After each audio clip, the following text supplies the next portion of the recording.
2, 3, 4. 전국구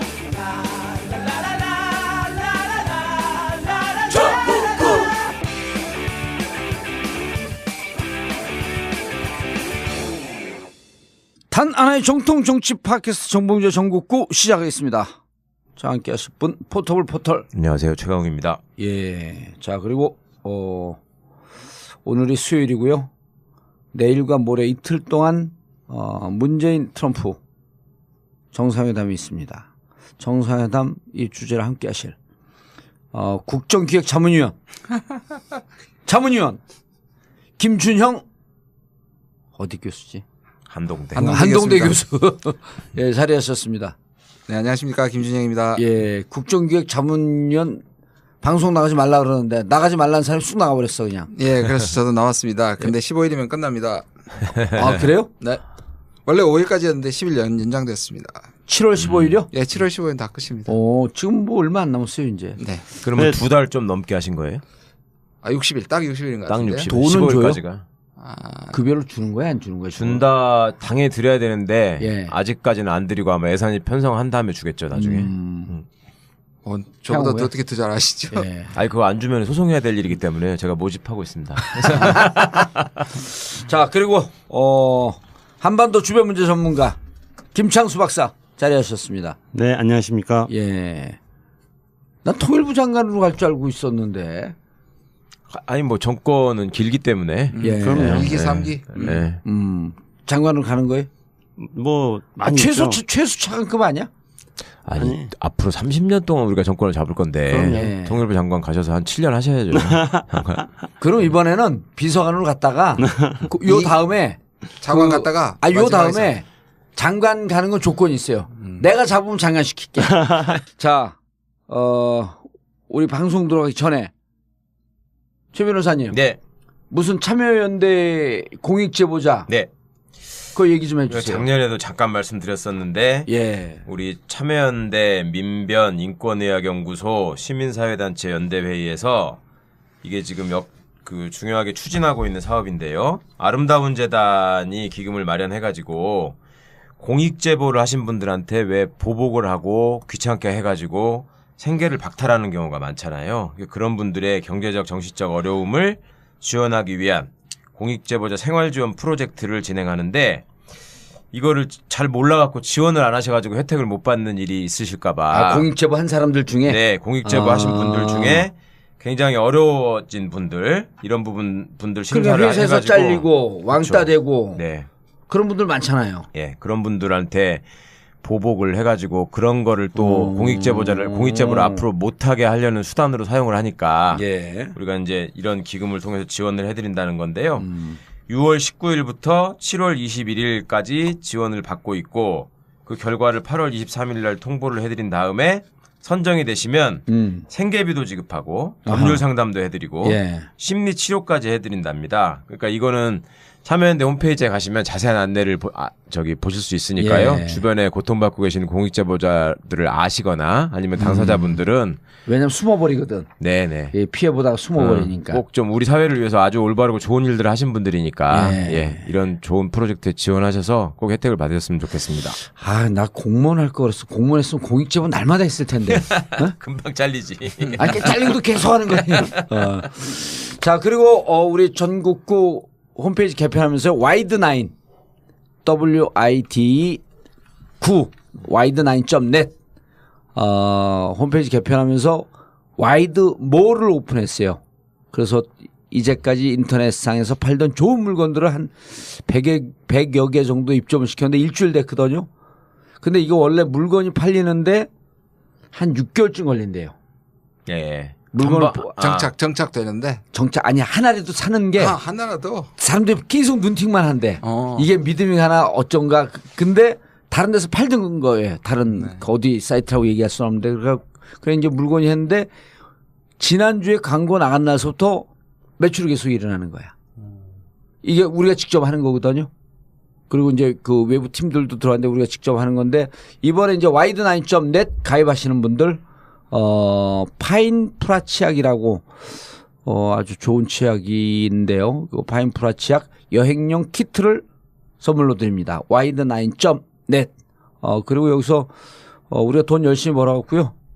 방금 얘기했던 이런 우리 사회에 돈 필요할 때 제가 돈 잘 씁니다. 팡팡 쓸 수 있도록 wide9.net 쇼핑몰 이용해 주시기 바라겠습니다. 이게 치약치고 꽤 비싼 고급 치약인 것 같던데 뭐가 좋다는 거예요, 이게? 잇몸에 좋대요. 잇몸 치료? 예, 그래서 이게 이제 이른바 닉네임이 인생 치약이래요. 인생 치약. 그리고 인생샷 이런 것처럼. 100g 용량에 14,000원이니까 무척 비싼 거예요. 네. 그런데 이제 재구매율이 70%가 넘는다 그러고 팟캐스트 좀 듣는다 하는 분들은 잘 안 됩니다. 파인프라 치약.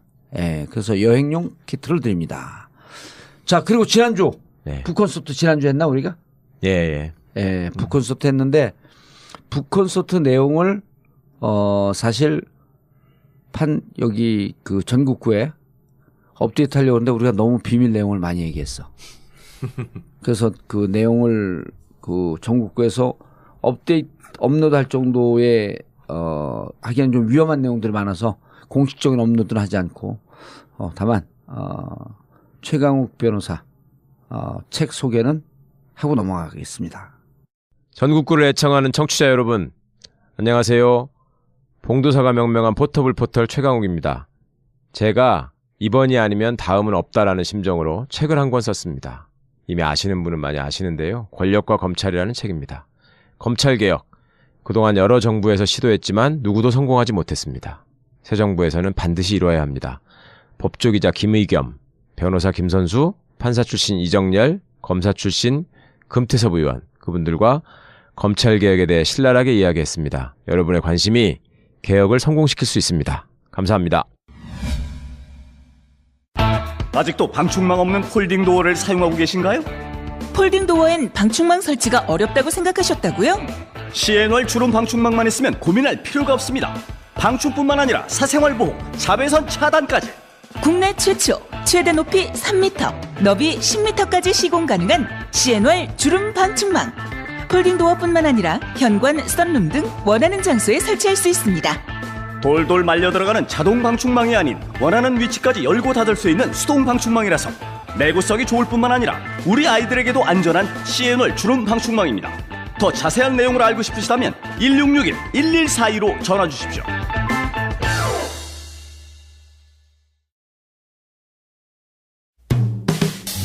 단 하나의 정통 정치 팟캐스트 정봉주의 전국구. 이명박근혜 정권 9년을 버티면서 정권 교체에 조금이라도 기여할 수 있는 힘이 됐던 것은 바로 청취자 여러분들의 후원이었습니다. 촛불 시민과 함께했던 애청자분들이야말로 전국구의 진정한 주인이자 정권 교체의 참된 주역입니다. 여러분들의 후원에 대해 진심으로 감사드리고 새 정부의 적폐청산을 돕기 위해 더욱더 노력하겠습니다. 전국구 후원 안내입니다. 팟빵 전국구 홈페이지 자발적 유료 배너를 클릭하시거나 정기 후원 1877-1828 1877-1828로 전화 주십시오. 여러분의 후원에 깊은 감사를 드립니다.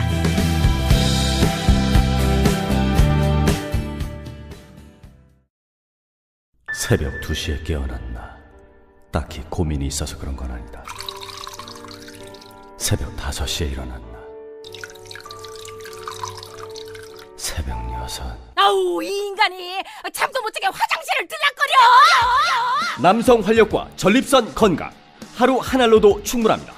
소팔메토, 옥타코사놀, 아연, 비타민 A, D, E까지 하루 영양 기준치 100%를 꽉 채운 메가셀 남자의 활력.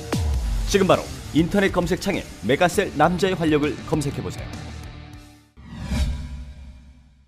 자, 정상회담 일정 다 나왔나요? 나온 셈이 있죠. 예, 일정 다 나왔어요? 네. 예. 어떻게 되나? 이번에 주제가 딱 3개예요. 우리가 예측하는 거예요? 어떻게 된 거예요? 북핵 문제, 동맹 문제. 사드 문제. 사드는 원래 공식 아젠다는 아닙니다. 의제는 아닙니다. 근데 언론에 다 나오잖아요. 사드 얘기할 거라고. 예, 근데 공식 의제로 안 올랐는데 다른 얘기가 나오고 있고 예. 또 나올 수밖에 없을 것이다. 그다음에 트럼프의 예측 불가능한 측면에서 또 그동안에 이제 미국 내에서 이 배치를 미룬 거에 대해서 상당히 불만이 있다는 점에서 한국이 이제 미리 지레 짐작을 해서 아마 분명히 나올 것이다 이렇게 얘기를 하는 예측하고 것이죠. 있고 그다음에 저거 문제는요. 그 FTA. 예. 그렇죠. 그러니까 공식 아젠다가 뭐예요? 북핵 동맹 FTA가 아젠다고 예. 거기에 사드가 이제 공식은 아닌데 나올 것이다 이렇게 하면 4개가 되는 거죠. 북핵 동맹 그다음에 FTA. 예. 동맹 뭘 얘기하겠다는 동맹 왜냐하면 확인하는 거야? 그렇죠. 왜냐하면 새로 대통령들이 되면 예. 아무리 오래된 동맹이라도 이 동맹의 견고함을 다시 재확인하는 건 굉장히 필요한 장. 우리 동맹 한미 동맹 철떡같이 믿는다. 그럴 끝 아니야 그러면. 그렇죠. 이거는. 그런데 그게 이제 확인하는 게 굉장히 중요하죠. reassurance라고 얘기합니다. 그러니까 늘 하는 거예요 원래 동맹국들은. 원래 그렇게 하는 겁니다. 네. 예. 네. 그리고 특별히 그러니까 늘 하지만 특별히 이 사람 처음 만나지 않습니까? 그래서 필요하죠. 상당히 필요한 거죠. 야, 이 부부관계도 그랬으면 좋겠어. 한 달에 한 번씩 만났을 때 우리 재확인하자. 재확인 안 되면 또 좀 더 떨어져 살다가. 근데 그게 부부관계라고 단순하게 설명하기는 어렵고요. 두 사람이 다 새로 대통령이 됐지 않습니까? 새로 만났으니까 예. 동맹의 견고함에 대해서 다시 한번 확인하는 게 필요하죠. 그게 그것 때문에 사람들이 많이 두려워하잖아요. 왜 사드를 우리가 배치 안 하면 미국이 떠나는 거 아니냐. 예. 전작권을 가져오면 떠나는 게 아니냐. 그런 의심들을 가지는 이유가 막상 전쟁이 났는데 안 올 수도 있는 거잖아요. 아무리 약속을 해도. 그걸 동맹 이론의 반기라고 그럽니다. 버린다는 거예요. 그러니까 늘 반기의 두려움이 있기 때문에 특히 주니어 파트 우리는 이제 뭔가 비대칭 동맹이잖아요. 아주 예. 강한 동맹에 우리 안전을 보장받기 때문에 특별히 한국 측으로서 요구를 하는 거고 그걸 한 번씩 이렇게 확인을 받는 게 필요한 거죠. 오히려 우리가 더 확인을 해야 되는 입장이네요. 그렇죠. 근데 교수님 이게 6월 28일 날 정상회담을 한다는 건 네. 5월 10일 날 취임하신 대통령이 지금 한 달 좀 넘어가고 하는 건데 언제부터 준비를 하면 이렇게 할 수 있는 거예요? 미리 준비를 하나요? 이게 지금 최단기간이거든요. 글쎄, 이렇게 빨리 어떻게 51일 만에 하는 건데요. 그것 때문에 사실상 다른 모든 이슈가 지금 대통령 지난 주말에 계속 아무 일정도 안 잡으시고 일정 안 잡았더라고요. 예. 요거 준비하시는 거예요? 그러니까 이게 사실 지난 상당히 논란이 됐습니다. 캠프 때도. 왜냐하면 이게 빨리 하는 게 좋으냐 아니면 한 9월쯤에 하는 게 준비해서 하는 게 좋으냐 치열한 논쟁이 있었는데요. 한 7대3으로 DS가 하는 게 좋다. 왜냐하면 우리가 국정 공백이 있었지만 그래도 조금 준비해서 좀 후발주자로서의 장점을 누리자. 예. 준비해서 가자. 예. 그럼에도 불구하고 또 한쪽에서는 문재인 대통령을 좀 뭔가 못 믿어하는 안보와 국방 문제에 있어서 흔들려고 하는 사람들에게 뭔가 빨리 제일 먼저 보여주는 게 좋다. 전제를 달았는데도 미국과 협의해서 필요하다면 북한 간다는 그것도 왜 오해를 받았지 않습니까? 예. 북한 먼저 가는 거 아니냐고 그렇죠. 하는 사람들한테 보여줘야 된다. 이것도 중요했고요. 또 전화를 받았지 않습니까? 초청을 하는데 그 자리에 또 거절할 수가 없었어요. 트럼프가 초청했어요 바로? 초청을 했죠. 트럼프가 그러니까. 미국 북한 문제가 심각하나 보네. 그렇죠. 그러니까 걔네 입장에서도 이게 중요한 지금 정상회담이기 때문에 빨리 해야 된다는 생각을 했구만요. 그렇죠. 미국도. 이게 아마 미국 역대 대통령의 우리만 북핵 문제가 항상 중요하다고 했는데 이걸 진짜로 미국이 최우선 순위로 올려놓은 것은 아마 첫 대통령인 것 같긴 해요. 그렇다고 해서 해결된다는 건 아니지만 상당히 중요한 거죠. 우리만 중요하다고 생각을 했지 미국한테는 중요하다고만 얘기했지 실제로 탑 프라이어티는 아니에요. 그러니까 중동이나 뭐 나토나 이런 거에 항상 밀렸는데 그렇죠. 이번에는 그런 면에서 기회이기도 한데 그런 면에서 뭔가 미묘한 양국 차이를 좁혀야 되는 부담. 예. 약간의 긴장이 지금 흐르고 있는 거죠. 노무현 2.0이냐 또 트럼프의 불의측승 그다음 두 사람 다 협상가로 불리잖아요. 예. 이게 묘한 긴장감이 지금 흐르고 있는 아니 거죠. 저는 시간이 짧지 않냐고 여쭤봤던 이유는 원래 정상회담 정도 되면 사전에 다 조율을 해놓고 정상들이 만나서 딱 이제 확정하는 절차 정도로 그렇죠. 진행되는 걸로 아는데 정부 출범한 지 얼마 되지도 않았는데 그 조율이 다 끝나가지고 정상회담 할 수 있나? 뭐 그래서 사람들이 얘기합니다. 두 가지인데요. 그리고 준비하는 만큼 지금 치열하게 조율을 하고 있는 것도 사실이고요. 예. 토마스 셰넌이라는 사람도 정무차관 왔다 갔고요. 우리도 계속 가고 있고요. 그런데 그런 측면이 있고 그런데 완벽하게 뭐 말씀하신 것처럼 시간이 많은 만큼은 하지 못했던 측면이 또 존재하는데 또 반대로 생각하면 그만큼 좁으니까 짧았으니까 이번에 뭐 대단한 그 민감한 사안을 풀고 충돌하는 것보다는 스킨십 뭔가 좋은 인상을 하고 하는 정도에 만족하자. 오히려 보면은 두 번째 동맹이라고 하는 것을 확인하는 것으로 그렇죠. 하고 그다음에 북핵 문제에 대해서 공동 보조를 취하자. 제 걱정은 외교 안보 소위 관료라는 사람들이 그 겪어보신 분들이 그렇게 표현하는 경우도 있잖아요. 미국 사람들보다 더 친미적인 관료들이다. 그러니까 그 전에 노무현 대통령 때도 왜 그 유명한 폄하 발언을 비롯해서 왜 허위 보고도 하고 장난질 친 게 많이 있지 않습니까? 그렇습니다. 이번 네. 사드도 그렇지만, 그러니까 이것들이 그 짧은 사이에 준비해야 된다는 걸 이용해 가지고 사실은 미국 대사도 바꾼 게 아니고 우리가 뭐 외교부 장관도 인재사 인준되고 임명되고 이랬는데 그 사이에 무슨 장난질을 했을까 걱정되는 거예요, 사실은. 예전에 노무현 대통령 미국 가셨을 때도 무슨 뭐 엘리베이터 앞에다가 일부러 뭐 1분 정도로 시간을 지체시켜갖고 세워놔고 일종의 군기작거리 했다는 뭐 이런 식의 소문들이 있었는데 트럼프는 더더욱 이게 무식하고 무례한 사람이니까 뭔 짓을 할지 모르고 우리나라 관료들도 사실은 저는 솔직히 못 믿겠어요. 그동안의 외교부가 한 짓거리를 보면.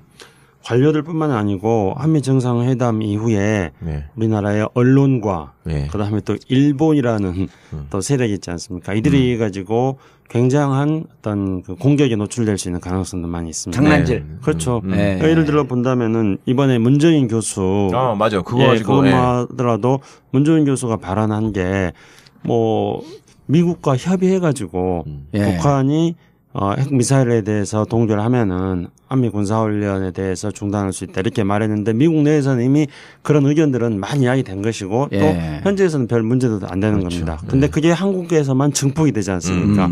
그래서 이제 한국 언론이 예. 한미 관계에 있어서 눈꽃만큼만 무슨 문제가 생기면은 그걸 가지고 증폭시켜가지고 침수 그럴 문제가 또 하나 있고요. 그다음에 또 일본 이번에 이제 한미 정상회담 준비하는 과정에서 보면 일본의 언론이 굉장히 많이 왜곡하고 있지 않습니까? 예를 들어 보면은 미국 하원 누구죠? 상원 군사위원회에 있었던 그 양반이 한국을 방문하기로 했는데 네. 한국하고 사이가 멀어져 가지고 방문 안 했다.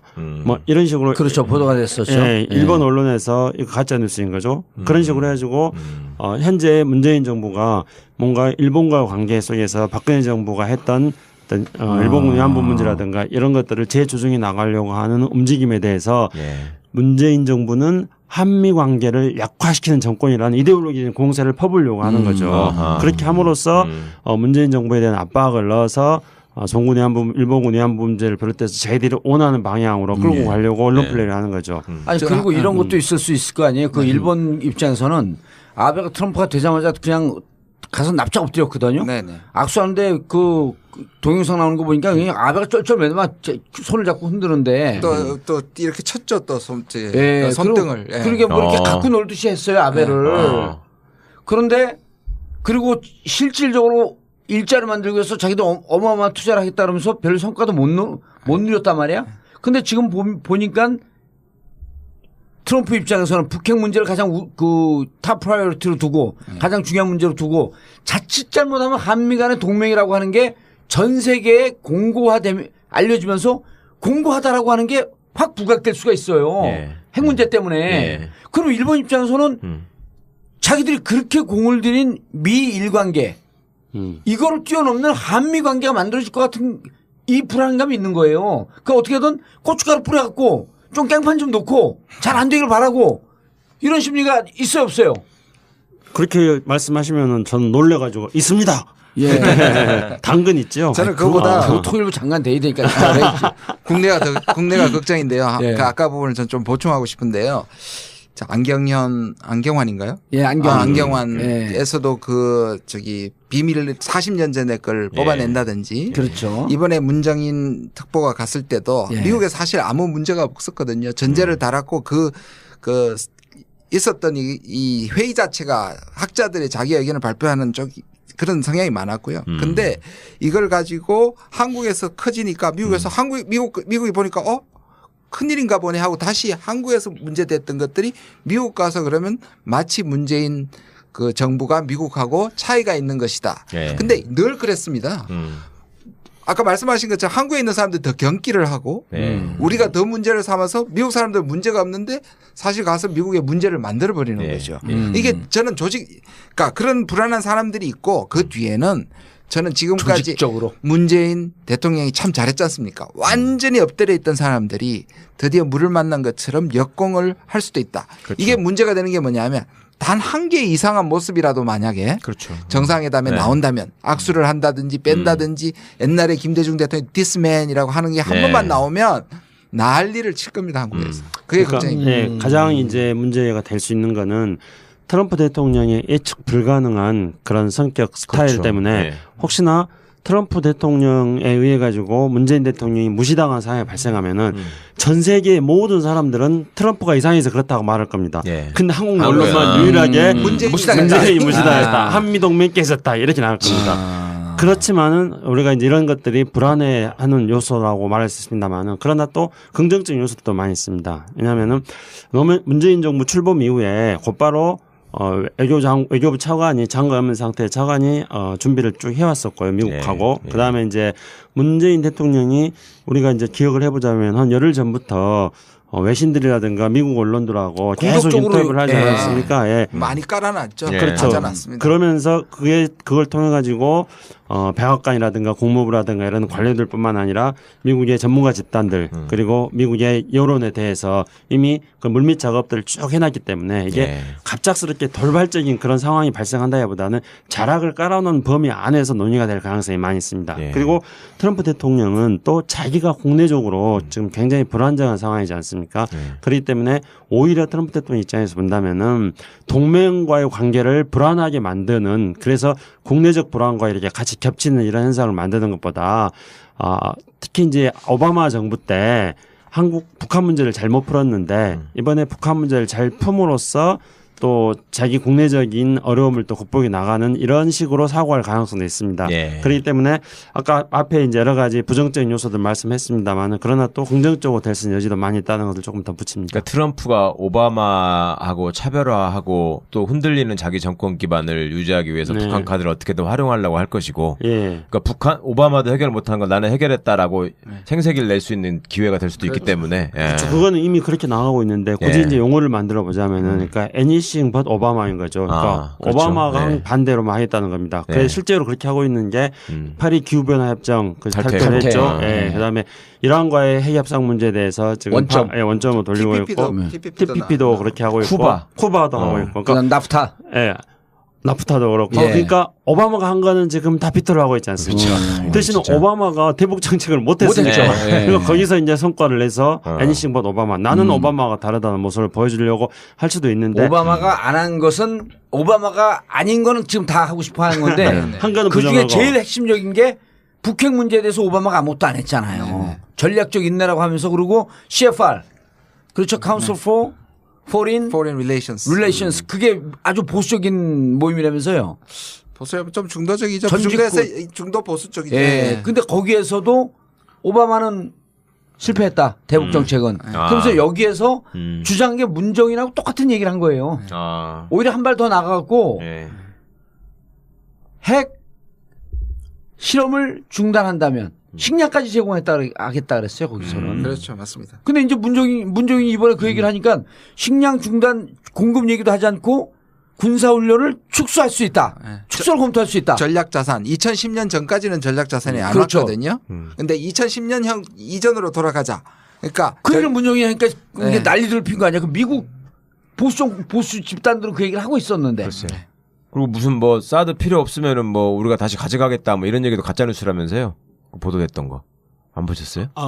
미국에서 그렇게 네, 했다는 거요. 미국에서 당연히 네. 가죠. 그리고 이제 그것뿐만 아니고요. 지금 우리 언론에서 막 증폭시키고 있는 게 사드 문제를 잘못 풀면은 미국은 주한미군 철수 카드를 뽑아든다. 네, 이렇게 하고 그렇죠. 있지 않습니까? 이거는 미국 정부의 생각도 아니고요. 물론 이제 트럼프가 선거 때는 그렇게 말한 적이 있었습니다. 근데 그 이후에 트럼프 정부 출범 이후에는 미국 정부에서는 당연히 그런 얘기 안 나오죠. 그런데 이게 나온 거는 미국도 다원주의 국가이기 때문에 다양한 생각을 가진 사람이 있습니다. 네. 뭐 저도 조금 아는 사람인데 아마 김지훈 교수도 잘 알 거예요. 미국에 이제 한반도 전문가라고 한 사람이 한 명 있는데 그 사람이 그냥 사견으로 이렇게 한 거예요. 근데 그걸 가지고 우리 보수 언론들이 막 보도를 하는 거예요. 그러면은 독자들은 그것만 보는 사람들은 그렇죠. 마치 미국 내부에서의 미국의 입장, 그 미국의 목소리는 하나고 그래서 바로 미국 정부가 그렇게 생각하는 걸로 착각하게 만드는 네. 그런 식으로 보도를 하고 있습니다. 그러니까 그것도 확실히 가짜 뉴스라고 할 수 있는 그리고 거죠. 많은 경우 그 미국의 한국 학자는 어디서 소스를 받느냐 하면 한국의 보수적인 조선일보요. 조선일보에서 받아가지고 예. 나쁜 놈들 하여튼 과거에 그 조선일보에 또 아니, 가봤더니 내가 직접 가봤더니 갖고 미국 그 차관 이런 애들하고 대화했잖아요. 그래 우리나라 조선일보, 동아일보 제일 많이 조선일보 많이 보더라니까. 그리고 그 조선일보에 또 정보를 주는 쪽이 누구냐면 국정원입니다. 과거에. 그래서 조선일보는 그런 것들을 많이 갖고 있습니다. 아주 악의적으로 네. 가공된 정보를 네. 조선일보에 주면 이 조선일보가 미국에 있는 어떻게 해야 돼, 이거? 반환학자 또는 예. 거의 친일이죠. 친일 학자들한테 주면 그 사람들이 또 얘기를 하면 우리가 그걸 다시 받아 적어가 뻥튀기 하는 거죠. 외국의 무슨 권위자가 얘기한 것처럼. 아니 그러니까 나는 다른 거 다 떠나서 정말 나 좀 창피해 죽겠는 게 필리핀에서 두테르테가 너네 그런 식으로 하면 나는 중국하고 그냥 할 거야 이렇게 하니까 찍소리 못하잖아요. 그럼요. 아, 근데 필리핀은 미국 식민지였는데도 그렇고 나라 수준이 지금 우리하고 비교할 수가 없는데도 아니 그러는데. 미 해군기지 빼라 그러면 어떡할 거야 진짜 두테르테가. 아, 나 진짜. 우리 문 대통령은 그렇게 하시면 아니 그렇게 안 하실 텐데. 아니리옵니다. 아니 제가 두테르테 만났지 않습니까? 아, 참 맞아. 이번에 아세안 순방. 근데 두테르테 만난 얘기는 광고 듣고 하면 안 될까? 그렇죠 뭐 그러면 맨날 광고에 덫에 걸린다고 자기들하고 자기들 얘기했다고 광고 나오는데. 수강한 분들이 또 수강하는 화제의 특강. 선대인 경제연구소가 미래의 기회는 어디 있는가 2017 특강을 7월 8일, 9일 이틀간 진행합니다. 여러분 놀라지 마세요. 세계적인 로봇공학자 데니스 홍, 국내 최고의 빅데이터 전문가 송기령, 벤처업계 대부 이민아, 디지털 미디어 혁명의 권위자 강정수 등 올해도 각 분야 최고의 전문가들이 미래 흐름을 진단하고 해법을 모색합니다. 우리와 우리 아이들의 미래를 준비할 수 있는 가성비 최고의 특강 6월 9일까지 신청하셔서 얼리버드 할인 혜택도 받으세요. 문의전화 070-7584-2050 070-7584-2050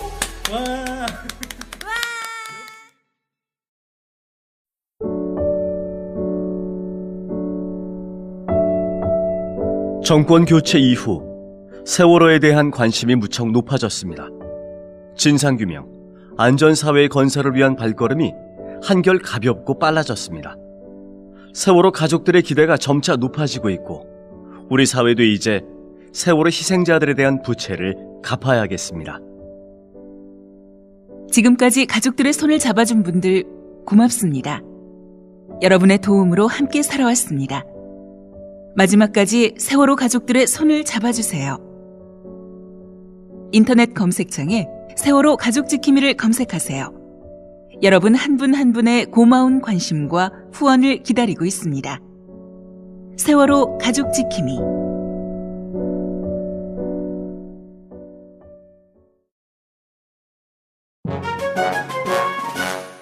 이명박근혜 정권에서 가장 커다란 피해를 보신 분들, 바로 정치 스트레스 때문에 머리털이 다 빠진 탈모 환자들입니다. 이제 정권 교체도 됐고 외모가 복지라는 청와대 꽃미남 비서진들처럼 나도 머리털도 다시 나고 외모도 가꿔보자. 머리가 다시 풍성해지는 꿈, 풍성교에서 이뤄봅시다. 다음 카페에서 풍성교를 검색해 주시기 바랍니다. 이제 한번 믿어보자. 나도 머리털 날 수 있다.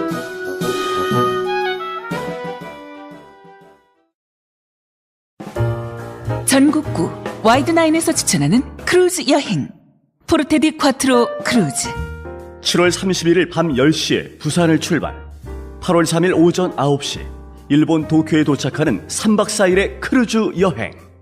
3박 4일 동안 초호와 빅토리아호에서는 아침부터 새벽까지 인류 레스토랑 셰프들의 요리와 최고급 편의시설, 각종 공연을 무료로 즐기실 수 있습니다. 특히 JTBC 팬텀싱어 우승팀인 파페라 그룹 포르테디 콰트로의 메인 공연도 관람할 수 있습니다.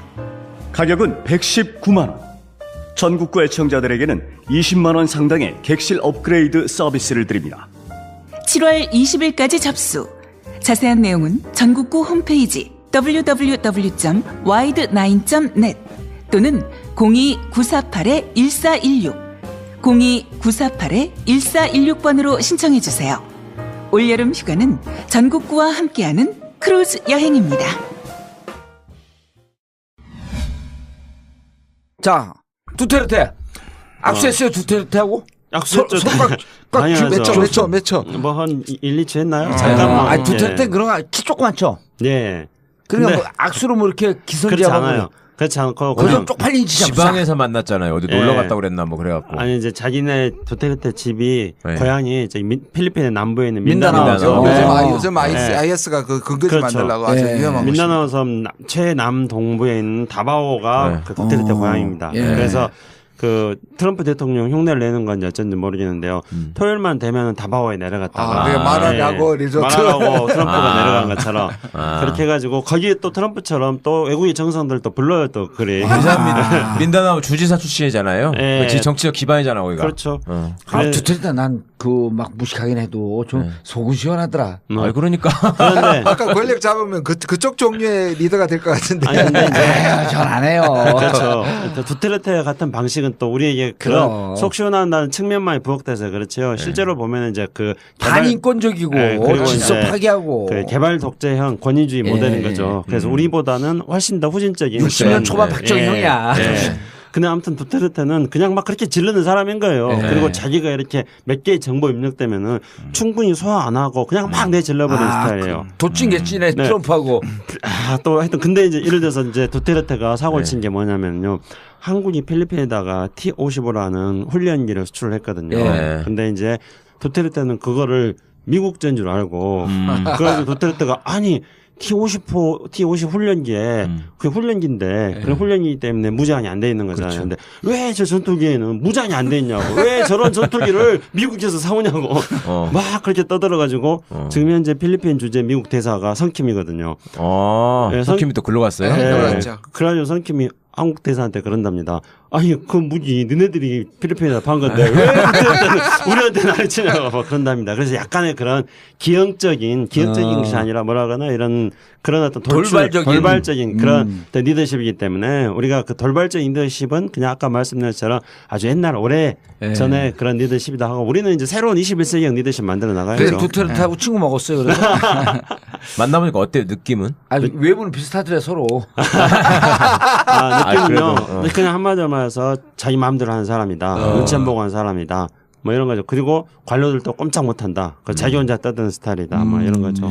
지금 이 예를 굉장히 재밌게 드셨는데 이걸 트럼프에다가 그대로 적용시키면 거꾸로 가져와서 트럼프는 사드에 대해서나 미국의 대중국 정책이나 대아시아 정책에 관심이 없어요. 그냥 브리핑 받는 정도란 말이에요. 그러니까 사드를 반드시 한국에서 뭐 오히려 우리가 심지어 이렇게 할 수도 있습니다. 우리가 그냥 가가지고 사오면 더 좋아할 사람이지 미국은 이걸 해가지고 한미를 묶고 대중 봉쇄를 한다는 장기적인 군부의 전략이 있는 거죠. 근데 트럼프는 그게 관심이 없어요. 그러니까 우리 뭐냐면 트럼프와 이 군부들과는 생각이 완전히 지금 다른 거예요. 그러니까 어떤 의미에서 우리는 트럼프를 꼬셔가지고 이런 장기적인 이 한미일 이 삼각동맹을 통해서 중국하고 대결하는 것들 오히려 막는 것이 필요하다는 결론이 나오게 되는 거죠. 그러니까 트럼프의 의도가 미국 전체의 의도가 아닌데 굉장히 역설적으로 트럼프가 훨씬 더 설득하기가 쉬운 거죠. 아니, 그러니까 나는 이게 그 정상회담 앞두고 이게 촉이 막 발동이 되는데 이상하게 느낌이 잘 될 것 같은 거예요. 트럼프가 의외로 많은 정보를 안 갖고 있는 게 우리한테 좋은 거예요. 그 만약에 그러니까 제가 이 또 결과를 봐야겠지만은 이 촉에 맞을 수 있다는 것들에 대해서 방증 자료를 몇 가지 말씀드려보겠습니다. 그럼 나하고 좀 동의한 거예요? 네, 원래 촉이 뛰어나시니까. 아니 근데 이게 그리고 우리가 그 지난번 김창수 박사 나올 때 우리가 무슨 얘기했냐면 북미 간에는 이미 물밑 협상이 어느 정도 됐고 올해 북미 간의 관계가 무척 개선될 것이다. 이거 여기서 몇 번 얘기했잖아요. 북미 간에 이미 알고 보니까 또 뭐 1년 가까이 이제 물밑 접촉이 진행되고 있습니다. 보도 나오잖아요. 우리가 얘기한 거예요. 근데 이제 이번에 한미 정상회담이 잘 될 수 있는가? 아까 이제 우리가 초치는 경우에 대해서 주변에 여러 가지 세력들에 대해서 이야기하지 않았습니까? 근데 걔들은 식초 계속 팔려고 그러고. 그러니까 초치니까. 근데 잘 될 수 있는 게 그 폼페오 미 CIA 국장 발언입니다. 폼페오 CIA 국장이 폼페이 아니야? 폼페이? 폼페이는 폼페오요? 이게 이제 제가 사투리 발언은 폼페오고요. 폼페오는 이제 표준 발언이고요. 근데 어쨌든 이 폼페오가 그 미국 언론에서 했는 이야기가 트럼프 대통령의 최대 관심사는 북한 문제이다. 그리고 트럼프의 머릿속에는 북한 문제에 가득 차 있다. 그리고 폼페오가 이제 그 트럼프의 최측근 중에 한 명인데요. 그 CIA 국장이니까요. 근데 매일 하루에 한 번씩 보고를 하러 간답니다. 백악관에. 그렇게 해가지고 하루에 가장 많이 만나는 사람인데, 그러니까 그 CIA가 있는 그 랭글리하고 그다음에 백악관하고 거리를 뭐 차 막힐 때는 막 대충 많이 막히는데 거기에서 버리는 시간이 2시간 정도 버린다 그럽니다. 왔다 갔다 하느라 매일같이. 그러니까 대통령한테 가장 큰 측근은 가장 많이 만나는 사람이지 않습니까? 근데 가장 많이 만나는데 더 중요한 건 정보를 가지고 있는 사람이랍니다. 폼페오가 그렇잖아요. 근데 폼페오가 말했을 때 가장 그 북한 문제에 대해서 가장 최대 관심사이고 그리고 머릿속에는 북한 문제만 가득 차 있다. 왜 이렇게 그럴까? 딱 한 가지죠. 한 가지는 뭐냐면은 지금 ICBM 대륙간 탄도 미사일의 성능이 점점 더 지금 발달되고 있지 않습니까? 그래서 올해 안에 그게 그 실험이 끝난다는 거 아니에요? 그렇죠. 그러니까 이제 1월 1일 날 신년사에서 북한의 김정은 위원장이 ICBM의 마감 단계에 와 있다 이렇게 하니까 트럼프가 그대로 되나 보자. 그렇게 그럴 리가 없다. It 그럴 won't 리가 없다. happen. It won't happen. It won't happen. 그랬죠. 그렇죠. It will not happen. 플러스. 네, 그렇지. It will happen. 근데 이제 이게 그 뒤로 지금까지 북한은 살라미 비슷하게, 그러니까 살라미라는 거는 잘게 쪼개서. 그렇죠. 이탈리아 소세지. 예. 잘게 쪼개서 하나씩 이렇게 하다 보면 어느 순간에 예. 거의 완성 단계에 이르는. 그렇죠. 그것이 이제 한국 속담을 말하면은 가랑비에 어쩌는 줄 모르는 어느새 이제 그렇게 되는 식으로 되는 건데 지금 북한의 ICBM 수준이 계속 지금 발달하고 있거든요. 그러면 이제 미국은 엄청난 이 지금 트럼프는 머릿속에 미국이 직면하고 있는 최초의 위협이라고, 최초는 아니겠지만 미국이 직면한 새로운 안보 위협이라고 지금 이걸 보고 있는 겁니다. 그렇기 때문에 이걸 어떻게 해결해야 될 것인가 머릿속에 가득 차 있기 때문에 이거를 해결하는 데 있어서 저는 문재인 대통령이 트럼프가 이런 북한의 ICBM 능력이 고도되어 나가는 것에 대해서 안보 불안감을 느끼고 있다는 것에 대해서 충분히 공감을 해줘야 된다고 생각합니다. 그 공감에서부터 북한 핵과 미사일 문제를 풀어나가는 어떤 실마리를 문재인 대통령과 트럼프 사이에 잘 수 있다고 생각하고 저는 그것 때문에 잘 될 수 있다는 그 어떤 우리 봉도사님의 촉에 대해서 동의를 합니다. 진짜 잘 될 거예요. 그리고 한번 전망을 해보세요. 김정인 교수가. 네. 이번에 난 강론 얘기는 안 할 것 같아요. 저도 그렇습니다. 강론이 안 나왔다고 해서 이 기대하지 못한, 그러니까 기대보다 나쁜 성과라고 얘기할 준비가 돼 있는 보수 언론지들이 있을 것 같은데요. 이번에는 그래서 우리가 지금 촉이 맞다고 얘기하시고 긍정적인 낙관적인 전망을 하는 건 좋은데 그게 마치 사드라든지 북핵 문제에 대한 거대한 합의라든지 뭐 그건 아닌 거죠. 그거는 그렇게까지 기대할 것은 아니라고 보고요. 그러니까 이번에는 신뢰를 쌓아놓고 그다음에 맞습니다. 그 이후로 차근차근 사드 문제도 얘기를 해야 되고 북핵 문제 얘기를 해야 되고 아니 이게 60년 동안 북핵 문제는 남북관계는 해결이 안 된 거 아니에요. 그게 한 방으로 어떻게 빵 해결이 돼. 오히려 보수 언론에서 나는 지금 보면서 긍정적으로 처음에 장밋빛을 애들이 깔아놓으면 더 위험해요. 이거 씹는 게 차라나. 장밋빛 깔아놓고 막상 가보니까 빈손으로 돌아오다. 이게 기사예요. 네, 맞습니다. 그리고 심지어 사실 우리가 많이 비교하는 게 뭐냐면 디스맨 있었던 게 2001년 3월 27일이에요. 근데 그게 무례하긴 무례했죠. 근데 우리 김대중 대통령이 너무 홍보를 한 거예요. 이게 언제냐면 대통령이 된 지 2달밖에 안 돼서 오히려 거기가. 부시가 2달밖에 안 됐어요. 그리고 정부가 완전히 다르잖아요. 클린턴과 그렇게 친했던 김대중 대통령이 와가지고. 근데 2001년 보세요. 그러니까 정상회담을 한 지 1년이 안 된 거예요. 1년이 안 됐을 흥분이 된 거예요. 흥분이 돼가지고 계속 설교를 했대요. 햇볕 정책을. 그러니까 짜증이 난 거예요, 부시가. 부시는 자기가 준비도 안 했는데 덜컥 온다고 와가지고 햇볕 정책을 막 싫어하는 공화당이 얼마나 싫어하겠어요, 그걸. 그런 상황에서 그냥 입에다 막 집어넣어 준 것 같은 기분이 들었던 거죠. 그래서 사실 오해가 생겼던 거고요. 무례를 한 건 한 건데 그렇다고 해서 그 뒤에 그렇게 나빠졌느냐? 아니거든요. 사실 그거 가지고 마치 정상회담의 가장 실패의 예처럼 사용하는데 사실 그렇지 않아요. 그리고 뒤에 노무현 대통령도 마찬가지고요. 바깥에서 정부 우리 국내에서 얘기하는 것보다는 훨씬 더 FTA도 노무현 때 했고요. 그렇죠. 사실 많은 합의들을 했거든요.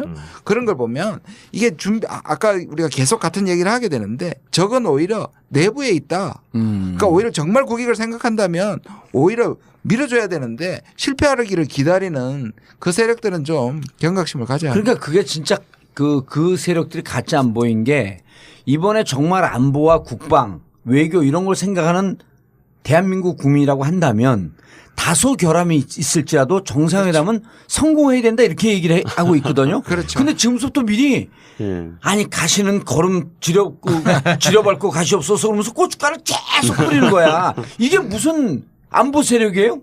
이게 무슨 국방 세력이야? 말도 안 되는 거지. 진짜 이해가 안 가는 나쁜 놈들이야 정말. 아 진짜 이해가 안 되는 놈들이요. 앞뒤가 없어 이 자식들은. 아니 이게 대한민국 쇼트 나쁜 짓만 하고. 쇼트의 감독이랑 똑같은 거야.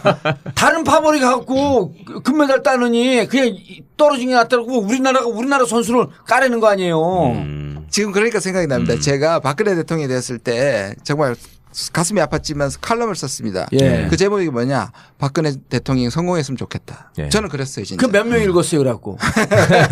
뭐 특히 북한을 가면 진보가 가면 종북이라 그랬겠지만 예. 박근혜가 가가지고 그걸 해내면 정말 나라를 위해서 좋겠다. 저는 그렇게 얘기했던 사람이에요. 아니 나는 그렇죠. 그거보다 12월 25일 날 박근혜 대통령 당선된 지 6일 만에 딱 홍성교도소 나오면서 마이크 들이댈 때 박근혜 대통령의 성공을 기원한다. 아, 그랬어요. 왜냐하면 우리는 박근혜 대통령의 성공은 국민의 성공이므로 그러기 때문에 박근혜 대통령 실패했을 때 가장 강력하게 비판할 수 있는 자격이 있는 건 저밖에 없어요. 저도 있다니까요. 칼럼을 안 봤다 그랬잖아요. 그냥 딱 물어봤잖아. 몇 명 읽었냐고. 저도 박근혜 대통령이 초반에 통일 드라이브 걸 때 드레스덴 하기 전까지 뭐 통일 대박 이야기 할 때 사람들이 뭐 천박하게 무슨 통일 대박이냐 그랬지만은 저는 그 표현의 대박이라는 용어 이런 거에 대해서 너무 연연하지 말고 박근혜 대통령이 통일을 추진해 나간다는 이런 것들에 대해서 격려를 해주자. 그리고 통일 대박론이 성공하기를 우리는 바라야 된다. 예. 저도 그런 입장이었거든요. 근데 만약에 그때 김창수 박사를 통일부 차관쯤으로 썼어야 되는데. 예? 근데 이제 만약에 그렇지 못했다면은 통일 대박이 아니라 쪽박이 날 거니까 제발 이거 좀 성공해라 그랬는데 쪽박이 나버린 거죠. 예. 지금. 근데 우리는 이랬는데 지금 참 보스들은 좀 그래요, 그죠? 그러니까요. 그런데 이제 우리가 수고. 아니 수준이 수고, 그러니까 뭐 아니라 통일이 수고지. 눈앞에 있다 뭐 이래가지고 네. 막 무슨 최순실이가 점을 쳤다느니 뭐 어쩌고 그렇게 했는데 보니까 뭐 김정은을 암살하려고 그랬다며 남재준이가 세상에 이런 근데 그거 가짜 뉴스 아니에요? 어떤가요? 김정은 암살에 준비했다는 게 난 일본 애들이 네. 이거 확인될 근거가 없는 거 아니에요? 일본발로 나온 뉴스예요 그게? 그럼요. 네. 일본발 그것도 뉴스야. 가짜 뉴스일 가능성이 많은데. 가능성이 게 아니 우리가 박근혜 미워요. 그 박근혜 정권 믿거든. 네. 그러나 박근혜 정권이 김정은을 암살했다라고 하는 것이 만약 팩트라고 한다면 남북 관계는 더더욱 어려워지는 거예요. 그리고 이건 일본 애들이 바라는 바야. 실제적인 개혁은 안 했겠지만 뭐 참수 부대를 만든다고 이렇게 얘기하긴 했었죠. 아니, 했었죠. 아니, 예. 그리고 자기들끼리 술 먹다가 야, 김정은 참수할까?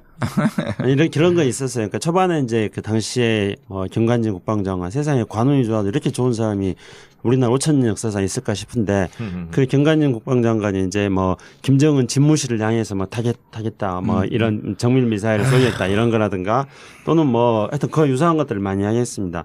근데 뭐 그쪽이야 그랬다 하더라도 저는 아까 이제 폼페이오 이야기 조금 더 해보면요. 우리가 시진핑 주석이 트럼프 대통령을 만났을 때 이제 트럼프 대통령이 그러지 않았습니까? 시진핑 주석한테 야 중국 니들이 북한에 대해서 좀 압력을 넣어가지고 북한 핵 문제 풀어라 이렇게 하니까 시진핑 주석이 이제 중국하고 북한하고의 역사적인 그런 배경도 쭉 설명을 하고 그러면서 결국은 북한은 우리 마음대로 되지 않는 나라다 이런 것들을 계속 설명을 했는데 네, 그게 설명 잘했나 보더라고 그때는.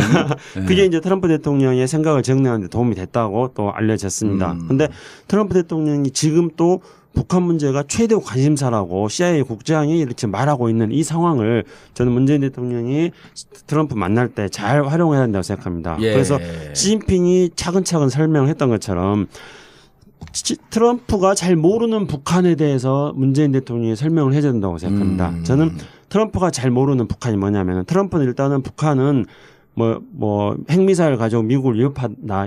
이것만 지금 집중적으로 생각하고 그런 만만치 않은 나라. 그렇죠. 이제는 여기까지 왔죠. 그렇죠. 근데 이제 그거 말고 제가 생각하는 거는 북한은 시장화가 지금 더 이상 뒤로 후퇴하기 어려울 정도로 시장화가 많이 진행되고 있고 국가 차원에서 시장에 의존하지 않으면은 지금 현재 북한 주민들의 생활 문제를 해결하기 어려운 상황이 지금 도달했다. 적어도 80년대 중반에 어떤 중국이 어떤 시장 경제를 했던 그 수준까지 지금 오고 있다.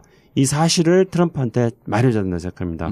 그리고 두 번째로는 이러한 어떤 북한의 시장화 정도에 대해서 우리가 시장화를 촉진시킬 수 있는 북한에 대한 어떤 그 경제적인 조치를 통해 가지고 북한 내부적으로 변화해 나갈 수 있는 그런 어떤 조치들을 미국이 만들어 주는 것들이 필요하다. 이렇게 이제 트럼프 대통령이 북한에서 관심을 가지는데 그게 핵미사일 문제뿐만 아니라 북한의 시장화 정도에 대해서까지 설명을 해주면서 그쵸. 트럼프 대통령의 머릿속에는 북한 핵과 미사일을 어떻게 제거해야 될 것인지 하고 그거만 있잖아요. 지금 잔뜩이. 거기다가 이제 시장화 상황 속에서 그러면은 북한에 대해서 미국이 구사할 수 있는 방법이 굉장히 다양하게 있겠구나. 이런 것들을 트럼프 대통령에게 말해주는 것들. 아울러 트럼프가 부동산 투자해서 돈 벌 수 있는 구찌가 생긴다는 걸 또 꼬셔줘야죠. 트럼프 관심은 그거요. 네. 그게. 네. 원래 이제 그런 건 우리가 전국구에서도 많이 이야기했는데. 네. 근데 이걸 어느 방송에서도 얘기 안 하더라고. 실제로 트럼프는 누군가가 이 눈을 열어주고 머리를 개복을 시켜줘야 돼요. 왜 그러냐면 북한 가서 당신 그리고 여기 트럼프가 이 대한민국에 대해서 기분이 좀 나쁜 게 여기 투자하는 게 돈을 못 벌었다는 거예요. 그랬어요? 그런 얘기가 있어. 가짜 뉴스는 어쩐지 모르겠지만 근데 트럼프 입장에서는 북핵 문제도 해결하고 북한 가서 돈 벌 수 있는 명분과 신뢰를 취할 수 있는 길이 있다라고 하는 건 농담이 아니라 실제로 얘기를 해줘야 된다니까. 예. 지상에서 이 세계에서 가장 미개발되고 열려있지 않은 데인데 여기서 한국과 대한민국과 미국이 손잡으면 어마어마한 기회 땅이 될 수 있다. 이런 얘기를 누가 해줘야 되겠어? 우리 대통령이 해줘야 되는 거예요, 그거를. 근데 참 두 사람 다 협상가잖아요. 예. 그 트럼프는 자칭 협상가예요. 자기 그리고 우리 대통령은 타칭 협상가예요. 본인은 굉장히 샤이하고 뭔가 이렇게 막 근데 사람들한테 비치는 건 그렇지 않습니까? 근데 트럼프는 이제 자기가 예측 불가능하다는 걸 굉장히 자랑합니다. 그래서 상대방에게 충격과 공포로 몰아붙이겠다. 자기가 원하는 것을 상대방이 못 알아보는 것이 협상의 기술이라 가지고 김정은하고 햄버거 먹겠다고 얘기했다가 암살하겠다고까지 해가지고 쫙 펼쳐놔가지고 진짜 자기가 원하는 것을 모르게 말하는 것이 굉장히 자기 자랑이라고 생각해요. 거기에 비해서 우리 타임즈에서 이제 문재인 대통령을 니고시에이터라고 그랬잖아요. 협상이라고 그랬죠. 왜 그랬을까? 그러니까 저는 이 두 사람 사이에 약간의 긴장이 있을 거라고 생각이 들어요. 있잖아요. 근데 우리 여러분들이 말씀하신 것처럼 가가지고 띄워주고 그 잘하잖아요. 띄워줘야 돼요. 정말 주인공을 만들어줘야 돼요. 띄워주고 그리고 그러면서 뭔가를 이 사람이 중심에 서서 자기가 이렇게 뜨는 기분을 만들어주는 것이 굉장히 중요해요. 그러니까 이게 김 교수가 계속 그 얘기를 하더라고요. 그러니까 중요한 말씀이에요. 문제를 오바마가 못한 거 아니냐. 그렇죠. 당신이 이거 할 수 있다. 북핵 문제를 해결할 수 있다. 실제로 그 얘기를 지금 계속 하고 있습니다. 인터뷰에서. 자기가 정말 존경하는 건 뭐냐. 사람들이 트럼프를 생각하는 것보다 훨씬 뛰어나다. 그거는 바로 북한 오바마가 못했던 부분을 하고 해결할 수 있다고 보는 거고 제일 중요한 우선순위로 올라뜨는 거. 그다음에 또 이걸 얘기합니다. 아마 연설문에도 나올지도 모르는데요. 뭐라 그랬냐면 트럼프가 위대한 동맹이라고 먼저 얘기했습니다. 한미동맹이. 그래서 지금 그 대통령의 생각 속에는 트럼프가 했던 좋은 말들을 끌어모아가지고 다시 사용하는 겁니다. 그게 굉장히 중요한 전략인데 그걸 준비하고 있는 걸로 제가 알고 있습니다. 위대한 동맹 앞에 이걸 그 수식어로 누라 그러면 되겠네. 위대한이 형용사니까 부사 extremely 극단적으로 위대한 동맹이다. 근데 저는 그 트럼프 띄우기 이런 게 필요하다. 이건 김준현 교수님의 말씀에 대해서 전적으로 동의하면서요. 그럼 자유한국당 의원들 좀 데리고 가야 될 텐데 거긴 빠는데 또 선수들 아니야. 거기 가서 무슨 짓을 할지 모르겠어요. 글쎄. 근데 이제 또 빤스 입고 돌아다니는 거 있으면 안 돼. 거기 가가지고 또. 근데 이제 우리가 그거 너 왜 엉덩이랑 만질라고? 우리가 지금까지 이제 트럼프를 만났던 전 세계의 많은 지도자들 있지 않습니까? 각각의 스타일이 달랐습니다. 그러니까 첫 번째로 이제 우리가 있어 몇 번 이야기했던 아베 있지 않습니까? 아베는 일단은 바짝 엎드린 거죠. 비굴해 죽겠어. 그러니까 찰리길 밖에서부터 엎드리고 그다음에 이제 선물 보따리 왕창 들고 가고 이런 이제 아베 스타일이 있었고요. 그다음에 이제 트럼프가 아니라 시진핑 스타일. 시진핑 같은 경우는 이제 일단은 협상 한번 해보자 해놓고 트럼프 만나가지고 뭐 100일 경제계획 이런 거에 대해서 검토하자 크게 하나 던지고 그러면서 조근조근 차분차분하게 대화하는 스타일이 있고 그 다음에 또 어떤 스타일이 있냐면 프랑스. 그렇죠. 마크롱. 악수부터. 일단은 내가 트럼프한테 기 안 죽는다 해가지고 당당하게 하면서 마크롱 스타일 또 메르켈은 또 트럼프하고 해놓고 나서 저거 도저히 안 되겠다. 이제 미국이 더 이상 세계를 이끌 수 있는 비전을 가지는 리더십의 고가가 아니기 때문에 독일이 이제 앞장서자 이렇게 하는 게 있었습니다. 마크롱의 자신감을 누가 그렇게 얘기하더라고요. 사람들은 평면적으로 마크롱의 젊음이 자신감이라고 생각하는데 그게 아니고 마크롱 와이프가 트럼프 와이프보다 나이가 한 30살 많기 때문에. 근데 저는 여기서 이제 문재인의 어떤 트럼프를 상대하는 새로운 어떤 리더의 모습을 보여준다고 생각합니다. 그거는 바로 김준 교수님이나 우리 봉도사님도 말씀하셨던 것처럼 어떤 협상가로서 또는 이제 트럼프 대통령을 최대한 띄워주고 트럼프 대통령의 길을 살려주고 그렇게 함으로써 이제 요즘 남북 뭐 태권도도 하는데 태권도식으로 접근하자는 거죠. 그러니까 태권도라는 건 뭐냐면 상대의 힘을 이용을 하는 거지 않습니까? 그러니까 콘투식으로 내 힘만 가지고 밀어붙이는 그런 게 아니라 유도 같은데. 태권도도 그런 거잖아요. 웬만하면 지나가려고 그랬는데. 아니 원래 태권도는 정면으로 부딪히는 거예요 그냥. 아니 그런 건가요?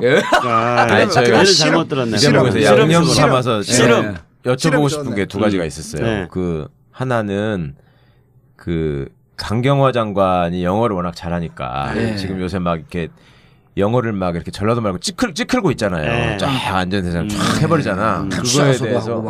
그거에 대해서 일국의 외교부 장관이 저렇게 영어를 꼭 해야 되느냐 라는 설이 있고 그러니까 뭐 거기에 대한 반론으로는 아니 잘하면 하는 거지 국가원수는 자국의 언어를 우선적으로 사용해야 하는 게 맞지만 외교부 장관까지 그럴 필요가 뭐 있냐 이런 설이 있고 이제 아까 앞에서처럼 비판하시는 분들이 있고 그러니까 어떤 게 좀 더 일반적인지 말씀해 주시면 좋겠고 또 하나는 그 왜 미국의 한국계 누가 또 무슨 자리 하나 맡았다면서요. 엊그제 무슨 뉴스에 나왔는데 안 보셨어요? 미국의 조셉 이런 얘기하는 거예요? 누가 뭘 맡았죠?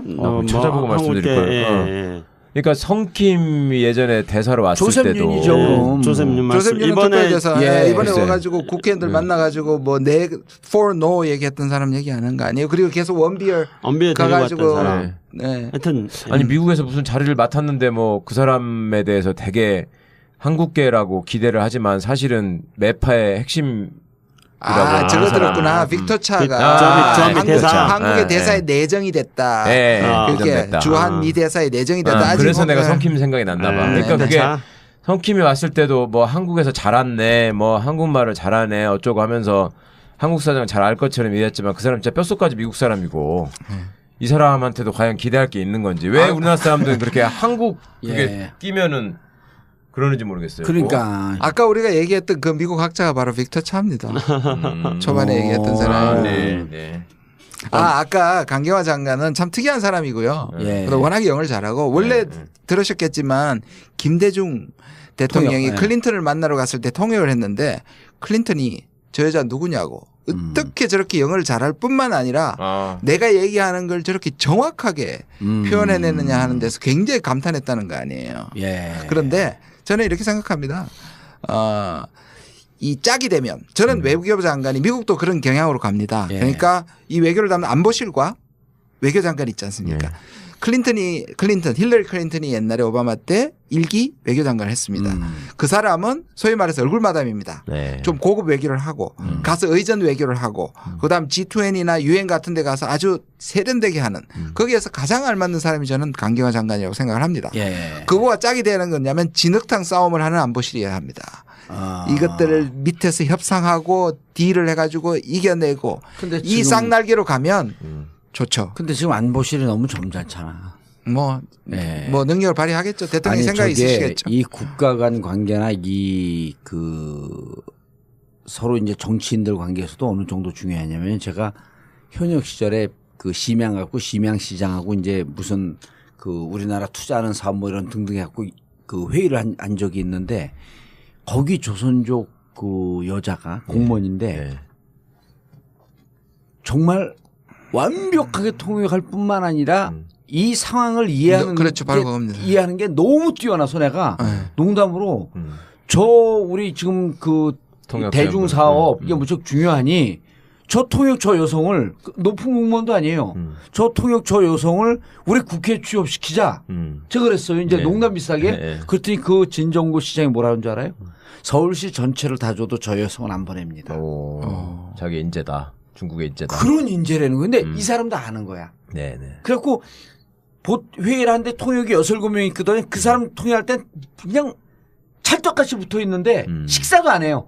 식사할 때 농담으로 한마디씩 하잖아요. 그거 통역하려고. 그러니까 이 통역을 잘한다라고 하는 게 실질적으로 국가 간 정책 관계에서 무척 중요해서 나는 강경화 외교부 장관이 영어로 저렇게 자신만만하게 완벽하게 영어로 얘기하는 게 난 무척 의미가 있다고 봐요. 저도 그렇게 봤거든요. 그걸 네. 뭐라고 통역을 하겠어. 영어의 뉘앙스와 그 특유의 표현이 있을 수 있는데. 다르죠. 우리나라에서 영어를 잘하는 사람들은 영어를 얘기하거든요. 그렇죠. 나는 강경화 장관이 얘기하는 걸 보고 뭘 느꼈냐면 강경화 장관은 미국 사람이 돼서 미국의 문화를 얘기하고 있다 이렇게 느껴지더라고요. 멋진 표현입니다. 역시 저는 조금 이제 그 의견에 대해서 좀 다른 의견, 그러니까 반대하는 의견이 아니라 다른 각도에서 보는 게 있는데요. 강경화 장관이 영어로 말하고 그다음에 굉장히 세련된 매너를 보여주면서 가져온 효과가 있습니다. 그건 뭐냐면은 강경화 장관을 부정하고 비판했던 세력들한테 던지는 메시지가 있는 거죠. 멋스게졌어요 이제. 그렇죠. 그러니까 만약에 강경화 장관이요 지금 취임해가지고 한반도 평화체제 구축에 대한 정말로 멋진 비전을 제시해 봅시다. 그럼 사사건건 시비를 걸었을 거예요.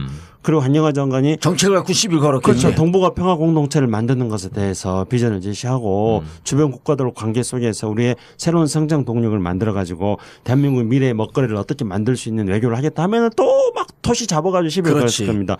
그런데 영어로 이야기하고 그리고 의전상 굉장히 이렇게 나이스해 보이고 하니까 강경화 장관을 비판했던 우리나라 수구 세력들은 그냥 그런 것들에 대해서는 말씀하신 대로 멋쓰게지는 거죠. 왜냐하면은 그들의 사고 방식에 이렇게 사고 방식을 지배하고 있는 게 그런 거 아니겠습니까? 영어 잘하는 사람들 영어 잘하는 사람한테 또 주고. 아니 간단히 이거예요. 자유한국당에서 그 목숨 걸고 강경화 반대했던 사람이 그 의원이 청문회 때 그렇게 반대했던 의원이 집에 갔어요. 그러니까 그 사모님이 아휴 우리 애가 이번 성적이 안 나왔어요. 그래서 그래요?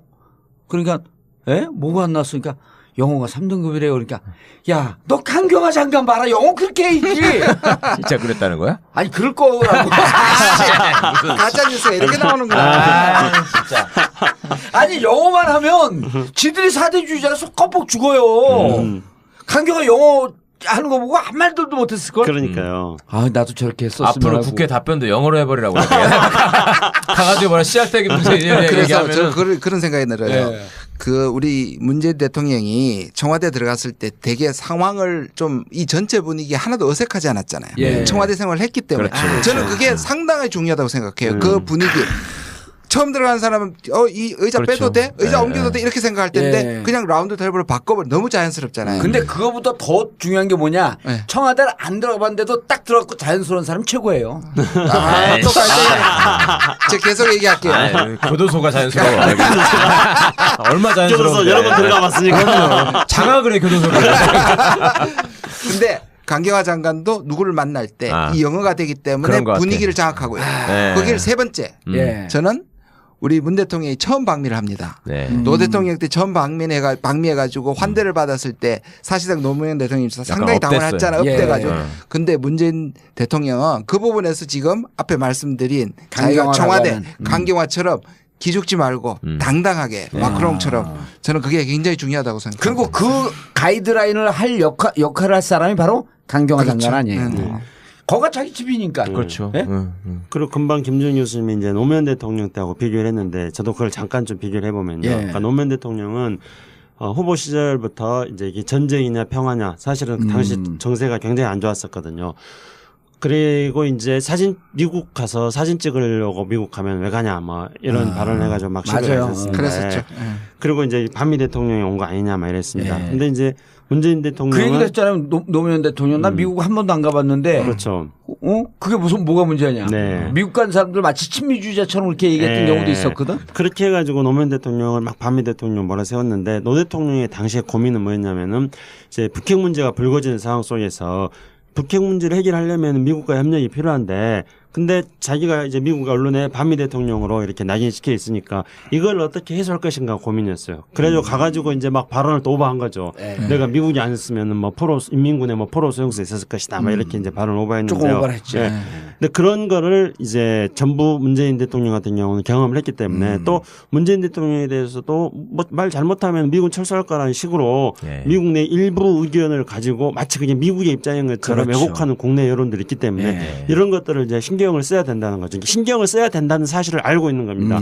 그렇기 때문에 사전에 이제 미국 언론을 통해 가지고 포석을 다 깔고 강경화 장관이 또 김정일 교수 말씀하신 것처럼 그런 분위기와 의전과 외교에 익숙한 강경화 장관이 돼 있고 그렇기 때문에 저는 그런 것도 이번 한미 정상회담을 조금 긍정적으로 이렇게 바라볼 수 있는 전망할 수 있는 그런 요소가 된다고 봅니다. 노무현 대통령이 미국 가고 좀 발언을 좀 오버했고 했을 때 네. 청와대 내에서 아무도 노무현 대통령 잘못했습니다 지적한 사람이 없었던 거예요. 딱 한 명. 위대한 행정관이 한 명 있었어. 첫째, 둘째, 셋째가 잘못했습니다. 이거 고치십시오. 그러니까 바로 고쳤다는 거 아니에요. 그 위대한 행정관이 누군지 아세요? 김창수. 뭐 제가 웃으니까. 예. 근데 실제로 이제 싫어해요 이거. 왜냐면 이종석? 예. 이종석 그분이 이 비판을 해야 되는데 비판할 자신이 없으니까 김창수 행정관을 한번 만나보시죠. 그래 가갖고 앞에서 이거 잘못했습니다. 첫째, 둘째, 셋째. 그 얘기하고 잘렸나? 그래서 그게 이제 이종 장관 회고록에도 있는데요. 예. 칼날의 평화. 근데 제가 이제 그때는 정말 겁없는 젊은 행정관이나 봅니다. 그래가지고 대통령님 뭐 수고하셨습니다. 이런 말도 안 하고요. 잘못했습니다. 네, 대통령이 가셔가지고 미국에서 5가지 발언을 잘못하셨습니다. 그래서 이건 이렇게 5가지를 이야기했어요. 네. 그랬더니 노무현 대통령이 쫙 듣더니 고개를 끄덕이면서 그렇죠? 예, 맞습니다. 이러시더라고요. 그러면서 하는 이야기가 아까 말했던 걸 하는 거예요. 제가 자기가 미국에서 이렇게 반미 대통령을 시켜 있는데 북핵 문제를 풀어나가고 그러려면은 미국과 협력하는 게 필요한데 그래서 미국의 여론 직접 들었구나. 그 이야기를 직접 했던 거였어요. 그렇게 해명을 하니까 제가 이제 5가지 잘못했다고 노무현 말한 대통령 게 꾸짖고 해명까지 들었고. 아니 제가 그렇게 노무현 대통령이 그렇게 저한테 설명을 해주는데 그 말단 상급 행정관한테 그러니까 제가 대통령님한테 고생했다는 말도 못하고 안 하고 잘못했다는 것만 들이댄 제가 야 정말 쪽팔리시더라고요. 아니 근데 이종숙 장관 회고록에 있다 그러는데 난 그게 순간적으로 해골호구로 들렸어. 해골호구로. 알겠습니다. 대통령 전체적으로 준비 잘 되고 있고요. 그리고 강경화라고 하는 천군만마 같은 외교부 장관 있고 좀 더 당당하게 악수에 찌그러지지 말고 그리고 이번에는 총론에서 한미 동맹을 확인하는 과정까지만 하고 오면 된다. 그리고 강론은 장관들이 하는 거죠. 수석들이 하는 거죠. 안보실장이 하는 거죠. 그래서 이번에 FTA 문제라든지 그다음에 북핵 문제라든지 사드 문제라든지 이런 것을 그 오랫동안 지난한 과정이기 때문에 매듭을 지으려고 하는 조바심을 내지 마라. 한 가지 걱정을 더 보태면 아마 트럼프하고는 오히려 넘어가고 다음에 만약에 공동 기자회견을 하게 되면 그 기자들이 아주 구체적인 것들도 그렇죠. 질문을 하게 될 거예요. 기자들이 사드 질문할 수 있어요. 사드 반드시 하고 그다음에 지금 배치 연기하는 거 폐기하는 거 아니냐는 아주 날카로운 공격을 할 텐데 그때도 저는 그냥 그걸 피하지 말고 우리가 충분히 이해하고 우리가 할 수 있는 일을 하겠다. 그러나 우리는 국민들한테 물어봐야 된다. 이런 식으로 긍정적이되 원론적이고 지금 말하듯이 약간 모호하게. 그러니까 구체적인 거는 한미 간 계속 지속적으로 협의하기로 바로 했다. 그겁니다. 공정하게 이게 의논하면 얼마나 된다. 다행이에요. 박근혜 같으면 지금 뭐라고 하셨습니까? 홍준표 같으면은 밥 먹었어요? 이게 맨날 그러잖아. 뭐 답변할 거 궁하면 또 한 그걸 가지 했을 텐데. 발정제 드려요? 또 한 가지 이번 한미 정상회담에서 우리가 주목해서 봐야 될 게 있습니다. 그러니까 한미 정상회담은 정상 간의 신뢰를 구축하는 것도 중요하고 그다음에 미국 시민들한테 한국 정상들이 어떤 이미지와 어떤 모습을 보여줄 것이 하는 것도 중요하잖아요. 근데 거기서 저는 우리 김정숙 여사, 그러니까 유쾌한 정숙 씨의 외교의 정상회담 데뷔잖아요. 근데 유쾌한 정숙 씨는 김정숙 여사는 역대 어떤 대통령 어떤 영부인과는 조금 다른 모습을 그렇죠. 보여줬잖아요. 지금까지. 그럼요. 그럴 때 이분이 이제 미국에 가가지고 또 그 스타일이 아메리칸 스타일. 네.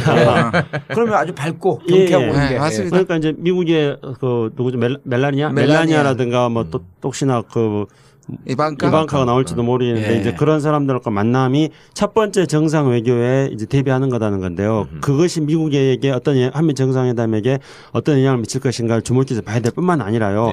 더 우리가 보관으로 생각해 봐야 될 거는 앞으로 이제 시진핑도 만나야 되지 않겠습니까? 그다음에 아베도 만나야 될 거고 그리고 또 필요하다면은 적정한 시점에서 또 뭐 북핵 문제 해결 상황을 봐가면서 정상회담 남북 정상회담도 해야 되는데 시진핑의 부인인 펑리안 여사도 중국 국민 배우일 뿐만 아니라 이게 가수잖아요. 그리고 북한의 이설주 거기도 가수 출신이잖아요. 그리고 또 성악가. 네, 성악가고 그다음에 이제 아베 부인은 뭐 성악가는 아니지만은 이런 뭐 한국 그 음악도 굉장히 좋아하고 그리고 가수하고 한때 연분도 뿌렸었고. 그렇지, 그렇지. 연예인 비하기, 좋아하는. 연예인 좋아하고. 연예인 좋아하면 내가 가야 되는데.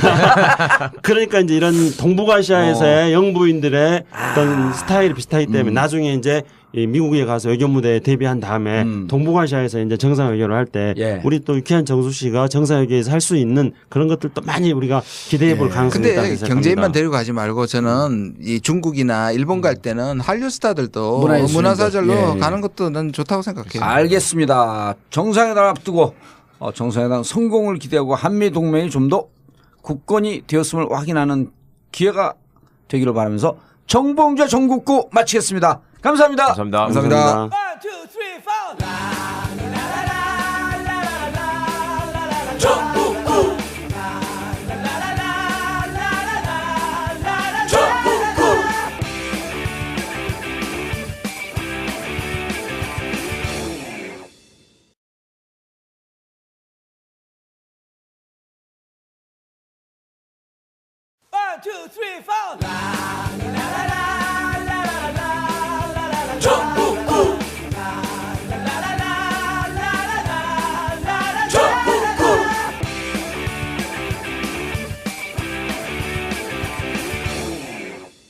단 하나의 정통 정치 팟캐스트 정봉주 전국구 시작하겠습니다. 자, 함께 하실 분 포터블 포털. 안녕하세요. 최강욱입니다. 예. 자, 그리고 오늘이 수요일이고요. 내일과 모레 이틀 동안 문재인 트럼프 정상회담이 있습니다. 정상회담 이 주제를 함께 하실 국정기획자문위원 김준형 어디 교수지? 한동대 교수 예, 자리하셨습니다. 네, 안녕하십니까. 김준영입니다. 예, 국정기획자문위원 방송 나가지 말라 그러는데 나가지 말라는 사람이 쑥 나가버렸어 그냥. 예, 그래서 저도 나왔습니다. 근데 15일이면 끝납니다. 아, 그래요? 네. 원래 5일까지였는데 10일 연장됐습니다. 7월 15일이요? 예, 7월 15일 다 끝입니다. 지금 뭐 얼마 안 남았어요 이제. 네. 그러면 2달 좀 넘게 하신 거예요? 60일, 딱 60일인 것 딱 같은데. 60일. 돈은 15일까지가. 급여를 주는 거야 안 주는 거야? 준다 당해 드려야 되는데 예. 아직까지는 안 드리고 아마 예산이 편성한 다음에 주겠죠 나중에. 저보다 어떻게 더 잘 아시죠? 예. 아니 그거 안 주면 소송해야 될 일이기 때문에 제가 모집하고 있습니다. 자, 그리고 한반도 주변 문제 전문가 김창수 박사 자리하셨습니다. 네, 안녕하십니까? 예. 난 통일부 장관으로 갈 줄 알고 있었는데. 아니 뭐 정권은 길기 때문에. 예. 그럼요. 2기, 3기. 네. 장관으로 가는 거예요? 뭐 많이 최소 있죠. 최소 차관급 아니야? 아니 앞으로 30년 동안 우리가 정권을 잡을 건데 그럼요. 통일부 장관 가셔서 한 7년 하셔야죠. 그럼 이번에는 비서관으로 갔다가 요 다음에 차관 갔다가. 요 마지막에 다음에 장관 가는 건 조건이 있어요. 내가 잡으면 장관 시킬게. 자, 우리 방송 들어가기 전에 최 변호사님. 네. 무슨 참여연대 공익제보자. 네. 그 얘기 좀 해주세요. 작년에도 잠깐 말씀드렸었는데 예. 우리 참여연대 민변 인권의학연구소 시민사회단체 연대회의에서 이게 지금 중요하게 추진하고 있는 사업인데요. 아름다운 재단이 기금을 마련해가지고 공익제보를 하신 분들한테 왜 보복을 하고 귀찮게 해가지고 생계를 박탈하는 경우가 많잖아요. 그런 분들의 경제적 정신적 어려움을 지원하기 위한 공익제보자 생활지원 프로젝트를 진행하는데 이거를 잘 몰라갖고 지원을 안 하셔가지고 혜택을 못 받는 일이 있으실까봐. 공익제보 한 사람들 중에? 네, 공익제보 하신 분들 중에 굉장히 어려워진 분들, 이런 분들 심사를 그러니까 회사에서 해가지고. 잘리고 왕따 되고. 네. 그런 분들 많잖아요. 예, 그런 분들한테 보복을 해가지고 그런 거를 또 공익제보를 앞으로 못하게 하려는 수단으로 사용을 하니까 예. 우리가 이제 이런 기금을 통해서 지원을 해드린다는 건데요. 6월 19일부터 7월 21일까지 지원을 받고 있고 그 결과를 8월 23일 날 통보를 해드린 다음에 선정이 되시면 생계비도 지급하고 법률 상담도 해드리고 예. 심리 치료까지 해드린답니다. 그러니까 이거는 참여연대 홈페이지에 가시면 자세한 안내를 보실 수 있으니까요. 예. 주변에 고통받고 계시는 공익제보자들을 아시거나 아니면 당사자분들은 왜냐면 숨어버리거든. 네네. 예, 피해보다가 숨어버리니까. 꼭 좀 우리 사회를 위해서 아주 올바르고 좋은 일들을 하신 분들이니까 예, 이런 좋은 프로젝트에 지원하셔서 꼭 혜택을 받으셨으면 좋겠습니다. 아, 나 공무원 할 거 그랬어. 공무원 했으면 공익제보 날마다 했을 텐데. 어? 금방 잘리지. 아니, 잘린 것도 계속 하는 거예요. 자, 그리고 우리 전국구 홈페이지 개편하면서 와이드9 WID 9 와이드9.net 홈페이지 개편하면서 와이드 몰을 오픈했어요. 그래서 이제까지 인터넷상에서 팔던 좋은 물건들을 한 100여 개 정도 입점을 시켰는데 일주일 됐거든요. 근데 이거 원래 물건이 팔리는데 한 6개월쯤 걸린대요. 예. 물건을 정착되는데 아니 하나라도 사는 게 하나라도 사람들이 계속 눈팅만 한대. 이게 믿음이 하나 어쩐가. 근데 다른 데서 팔던 거예요. 다른 어디 사이트라고 얘기할 수는 없는데 그래 이제 물건이 했는데 지난주에 광고 나간 날서부터 매출이 계속 일어나는 거야. 이게 우리가 직접 하는 거거든요. 그리고 이제 그 외부 팀들도 들어왔는데 우리가 직접 하는 건데 이번에 이제 와이드9.net 가입하시는 분들 파인 프라 치약이라고 아주 좋은 치약인데요. 그 파인 프라 치약 여행용 키트를 선물로 드립니다. 와이드9.net. 그리고 여기서 우리가 돈 열심히 벌어갖고요. 방금 얘기했던 이런 그 우리 사회에 돈 필요할 때 제가 돈 잘 씁니다. 팡팡 쓸 수 있도록 와이드9.net 쇼핑몰 이용해 주시기 바라겠습니다. 이게 치약치고 꽤 비싼 고급 치약인 것 같던데 뭐가 좋다는 거예요, 이게? 잇몸에 좋대요. 잇몸 치료? 예, 그래서 이게 이제 이른바 닉네임이 인생 치약이래요. 인생 치약. 그리고 인생샷 이런 것처럼. 100g 용량에 14,000원이니까 무척 비싼 거예요. 네. 그런데 이제 재구매율이 70%가 넘는다 그러고 팟캐스트 좀 듣는다 하는 분들은 잘 안 됩니다. 파인프라 치약. 예, 그래서 여행용 키트를 드립니다. 자, 그리고 지난주 북콘서트 지난주 했나 우리가? 예. 북콘서트 했는데 북콘서트 내용을 사실 여기 그 전국구에 업데이트 하려고 하는데 우리가 너무 비밀 내용을 많이 얘기했어. 그래서 그 내용을 그 전국구에서 업로드 할 정도의 하기엔 좀 위험한 내용들이 많아서 공식적인 업로드는 하지 않고 다만 최강욱 변호사 책 소개는 하고 넘어가겠습니다. 전국구를 애청하는 청취자 여러분, 안녕하세요. 봉도사가 명명한 포터블 포털 최강욱입니다. 제가 이번이 아니면 다음은 없다라는 심정으로 책을 한 권 썼습니다. 이미 아시는 분은 많이 아시는데요. 권력과 검찰이라는 책입니다. 검찰개혁. 그동안 여러 정부에서 시도했지만 누구도 성공하지 못했습니다. 새 정부에서는 반드시 이뤄야 합니다. 법조기자 김의겸, 변호사 김선수, 판사 출신 이정열, 검사 출신 금태섭 의원, 그분들과 검찰개혁에 대해 신랄하게 이야기했습니다. 여러분의 관심이 개혁을 성공시킬 수 있습니다. 감사합니다. 아직도 방충망 없는 폴딩 도어를 사용하고 계신가요? 폴딩 도어엔 방충망 설치가 어렵다고 생각하셨다고요? CN월 주름 방충망만 있으면 고민할 필요가 없습니다. 방충뿐만 아니라 사생활보호, 자외선 차단까지. 국내 최초 최대 높이 3m, 너비 10m까지 시공 가능한 CN월 주름 방충망. 폴딩 도어뿐만 아니라 현관, 썬룸 등 원하는 장소에 설치할 수 있습니다. 돌돌 말려 들어가는 자동 방충망이 아닌 원하는 위치까지 열고 닫을 수 있는 수동 방충망이라서 내구성이 좋을 뿐만 아니라 우리 아이들에게도 안전한 CN월 주름 방충망입니다. 더 자세한 내용을 알고 싶으시다면 1661-1142로 전화 주십시오.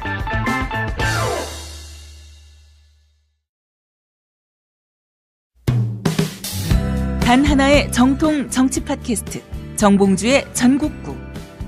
이명박근혜 정권 9년을 버티면서 정권 교체에 조금이라도 기여할 수 있는 힘이 됐던 것은 바로 청취자 여러분들의 후원이었습니다. 촛불 시민과 함께했던 애청자분들이야말로 전국구의 진정한 주인이자 정권 교체에 참된 주역입니다. 여러분들의 후원에 대해 진심으로 감사드리고 새 정부의 적폐청산을 돕기 위해 더욱더 노력하겠습니다. 전국구 후원 안내입니다. 팟빵 전국구 홈페이지 자발적 유료 배너를 클릭하시거나 정기 후원 1877-1828, 1877-1828로 전화 주십시오. 여러분의 후원에 깊은 감사를 드립니다.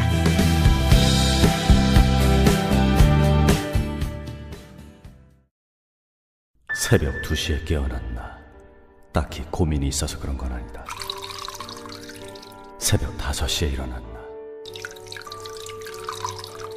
새벽 6. 아우, 이 인간이 잠도 못 자게 화장실을 들락거려.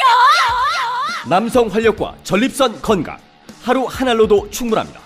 소팔메토, 옥타코사놀, 아연, 비타민 A, D, E까지 하루 영양 기준치 100%를 꽉 채운 메가셀 남자의 활력. 지금 바로 인터넷 검색창에 메가셀 남자의 활력을 검색해보세요. 자, 정상회담 일정 다 나왔나요? 나온 셈이 있죠.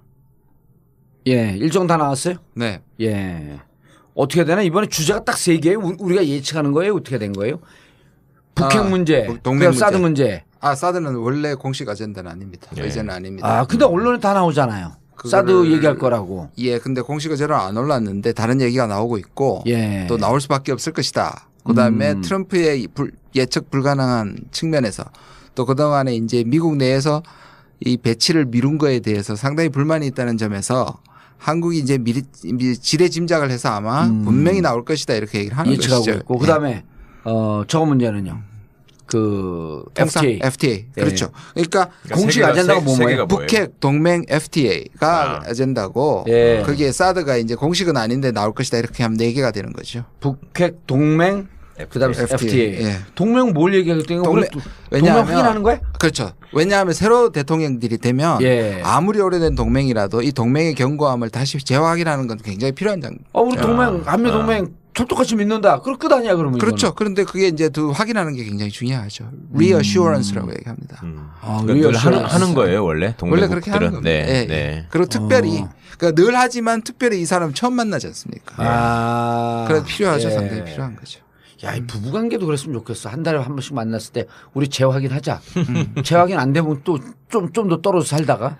근데 그게 부부관계라고 단순하게 설명하기는 어렵고요. 두 사람이 다 새로 대통령이 됐지 않습니까? 그러니까 새로 만났으니까 예. 동맹의 견고함에 대해서 다시 한번 확인하는 게 필요하죠. 그게 그것 때문에 사람들이 많이 두려워하잖아요. 왜 사드를 우리가 배치 안 하면 미국이 떠나는 거 아니냐. 예. 전작권을 가져오면 떠나는 게 아니냐. 그런 의심들을 가지는 이유가 막상 전쟁이 났는데 안 올 수도 있는 거잖아요. 아무리 약속을 해도. 그걸 동맹 이론의 반기라고 그럽니다. 버린다는 거예요. 그러니까 늘 반기에 두려움이 있기 때문에 특히 주니어 파트 우리는 이제 뭔가 비대칭 동맹이잖아요. 아주 예. 강한 동맹에 우리 안전을 보장받기 때문에 특별히 한국 측으로서 요구를 하는 거고 그걸 한 번씩 이렇게 확인을 받는 게 필요한 거죠. 오히려 우리가 더 확인을 해야 되는 입장이네요. 그렇죠. 근데 교수님 이게 6월 28일 날 정상회담을 한다는 건 네. 5월 10일 날 취임하신 대통령이 지금 한 달 좀 넘어가고 하는 건데 언제부터 준비를 하면 이렇게 할 수 있는 거예요? 미리 준비를 하나요? 이게 지금 최단기간이거든요. 글쎄, 이렇게 빨리 어떻게 51일 만에 하는 건데요. 그것 때문에 사실상 다른 모든 이슈가 지금 대통령 지난 주말에 계속 아무 일정도 안 잡으시고 일정 안 잡았더라고요. 예. 요거 준비하시는 거예요? 그러니까 이게 사실 지난 상당히 논란이 됐습니다. 캠프 때도. 왜냐하면 이게 빨리 하는 게 좋으냐 아니면 한 9월쯤에 하는 게 준비해서 하는 게 좋으냐 치열한 논쟁이 있었는데요. 한 7대3으로 DS가 하는 게 좋다. 왜냐하면 우리가 국정 공백이 있었지만 그래도 조금 준비해서 좀 후발주자로서의 장점을 누리자. 예. 준비해서 가자. 예. 그럼에도 불구하고 또 한쪽에서는 문재인 대통령을 좀 뭔가 못 믿어 하는 안보와 국방 문제에 있어서 흔들려고 하는 사람들에게 뭔가 빨리 제일 먼저 보여주는 게 좋다. 전제를 달았는데도 미국과 협의해서 필요하다면 북한 간다는 그것도 왜 오해를 받았지 않습니까? 북한 먼저 가는 거 아니냐고 그렇죠. 하는 사람들한테. 근데 늘 그랬습니다. 아까 말씀하신 것처럼 한국에 있는 사람들 더 경기를 하고 우리가 더 문제를 삼아서 미국 사람들 문제가 없는데 사실 가서 미국의 문제를 만들어 버리는 거죠. 이게 저는 그러니까 그런 불안한 사람들이 있고 그 뒤에는 저는 지금까지 조직적으로. 문재인 대통령이 참 잘했지 않습니까? 완전히 엎드려 있던 사람들이 드디어 물을 만난 것처럼 역공을 할 수도 있다. 그렇죠. 이게 문제가 되는 게 뭐냐면 단 한 개 이상한 모습이라도 만약에 그렇죠. 정상회담에 나온다면 악수를 한다든지 뺀다든지 옛날에 김대중 대통령이 디스맨이라고 하는 게 한 번만 나오면 난리를 칠 겁니다 한국에서. 그게 그러니까, 걱정입니다. 예, 가장 이제 문제가 될 수 있는 거는 트럼프 대통령의 예측 불가능한 그런 성격 스타일 그렇죠. 때문에 네. 혹시나 트럼프 대통령에 의해 가지고 문재인 대통령이 무시당한 상황이 발생하면은 전 세계의 모든 사람들은 트럼프가 이상해서 그렇다고 말할 겁니다. 예. 근데 한국 언론만 유일하게 문재인이 문재인이 무시당했다. 한미동맹 깨졌다. 이렇게 나올 겁니다. 그렇지만은 우리가 이제 이런 것들이 불안해하는 요소라고 말할 수 있습니다만은 그러나 또 긍정적인 요소도 많이 있습니다. 왜냐하면은 문재인 정부 출범 이후에 곧바로 외교부 차관이 장관 없는 상태의 차관이 준비를 쭉 해왔었고요. 미국하고. 예. 그다음에 이제 문재인 대통령이 우리가 이제 기억을 해보자면 한 열흘 전부터 외신들이라든가 미국 언론들하고 계속 공격적으로, 인터뷰를 하지 않았습니까? 예. 많이 깔아놨죠. 예. 그렇죠. 맞아놨습니다. 그러면서 그걸 통해 가지고 백악관이라든가 국무부라든가 이런 관료들뿐만 아니라 미국의 전문가 집단들 그리고 미국의 여론에 대해서 이미 그 물밑 작업들을 쭉 해놨기 때문에 이게 예. 갑작스럽게 돌발적인 그런 상황이 발생한다기보다는 자락을 깔아놓은 범위 안에서 논의가 될 가능성이 많이 있습니다. 예. 그리고 트럼프 대통령은 또 자기가 국내적으로 지금 굉장히 불안정한 상황이지 않습니까? 그렇기 때문에 오히려 트럼프 대통령 입장에서 본다면은 동맹과의 관계를 불안하게 만드는 그래서 국내적 불안과 이렇게 같이 겹치는 이런 현상을 만드는 것보다 특히 이제 오바마 정부 때 북한 문제를 잘못 풀었는데 이번에 북한 문제를 잘 품으로써 또 자기 국내적인 어려움을 또 극복해 나가는 이런 식으로 사고할 가능성도 있습니다. 예. 그렇기 때문에 아까 앞에 이제 여러 가지 부정적인 요소들 말씀했습니다만은 그러나 또 긍정적으로 될 수 있는 여지도 많이 있다는 것을 조금 덧붙입니다. 그러니까 트럼프가 오바마하고 차별화하고 또 흔들리는 자기 정권 기반을 유지하기 위해서 네. 북한 카드를 어떻게든 활용하려고 할 것이고 예. 그러니까 오바마도 해결 못한 건 나는 해결했다라고 생색을 낼 수 있는 기회가 될 수도 있기 때문에 예. 그렇죠. 그거는 이미 그렇게 나가고 있는데 굳이 예. 이제 용어를 만들어 보자면은 그러니까 anything but 오바마인 거죠. 그러니까 그렇죠. 오바마가 네. 반대로만 하겠다는 겁니다. 네. 그래서 실제로 그렇게 하고 있는 게 파리 기후변화 협정 탈퇴했죠. 탈퇴. 예. 그다음에 이란과의 핵 협상 문제에 대해서 지금 원점을 돌리고 있고 TPP도 그렇게 하고 있고 쿠바도 하고 있고 그러니까 그다음 나프타. 예. 나프타도 그렇고 예. 그러니까 오바마가 한 거는 지금 다 비토를 하고 있지 않습니까? 대신 진짜. 오바마가 대북 정책을 못했으니까 못했죠. 예. 그러니까 거기서 이제 성과를 내서 애니싱 봇 오바마 나는 오바마가 다르다는 모습을 보여주려고 할 수도 있는데 오바마가 안 한 것은 오바마가 아닌 거는 지금 다 하고 싶어 하는 건데 한 거는 그 중에 부정하고. 제일 핵심적인 게 북핵 문제에 대해서 오바마가 아무것도 안 했잖아요. 전략적 인내라고 하면서 그리고 CFR 그렇죠. Council for Foreign Relations 그게 아주 보수적인 모임이라면서요. 보수요 좀 중도적이죠. 전직구. 중도 보수적이죠. 예. 근데 거기에서도 오바마는 실패했다. 대북 정책은. 그러면서 여기에서 주장한 게 문정인하고 똑같은 얘기를 한 거예요. 오히려 한 발 더 나가갖고 예. 핵 실험을 중단한다면 식량까지 하겠다 그랬어요. 거기서는. 그렇죠. 맞습니다. 근데 이제 문정인이 이번에 그 얘기를 하니까 식량 중단 공급 얘기도 하지 않고 군사훈련을 축소할 수 있다. 축소를 검토할 수 있다. 전략자산. 2010년 전까지는 전략자산이 안 그렇죠. 왔거든요. 근데 2010년형 이전으로 돌아가자. 그러니까 그 얘기를 문정인이 하니까 네. 이게 난리를 핀 거 아니야. 그 미국 보수 집단들은 그 얘기를 하고 있었는데. 그리고 무슨 뭐 사드 필요 없으면은 뭐 우리가 다시 가져가겠다 뭐 이런 얘기도 가짜 뉴스라면서요. 보도됐던 거 안 보셨어요?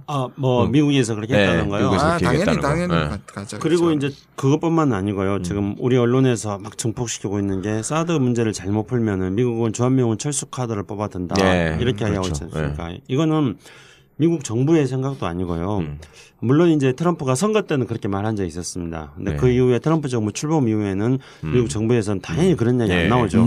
그런데 이게 나온 거는 미국도 다원주의 국가이기 때문에 다양한 생각을 가진 사람이 있습니다. 네. 뭐 저도 조금 아는 사람인데 아마 김지훈 교수도 잘 알 거예요. 미국에 이제 한반도 전문가라고 한 사람이 한 명 있는데 그 사람이 그냥 사견으로 이렇게 한 거예요. 근데 그걸 가지고 우리 보수 언론들이 막 보도를 하는 거예요. 그러면은 독자들은 그것만 보는 사람들은 그렇죠. 마치 미국 내부에서의 미국의 입장, 그 미국의 목소리는 하나고 그래서 바로 미국 정부가 그렇게 생각하는 걸로 착각하게 만드는 네. 그런 식으로 보도를 하고 있습니다. 그러니까 그것도 확실히 가짜 뉴스라고 할 수 있는 그럼 거죠. 많은 경우 그 미국의 한국 학자는 어디서 소스를 받느냐 하면 한국의 보수적인 자료를 받아. 조선일보에서 받아가지고. 예. 나쁜 놈들 하여튼. 과거에 그 조선일보에 또 아니, 가봤더니 내가 직접 가봤더니 갖고 미국 그 차관 이런 애들하고 대화했잖아요.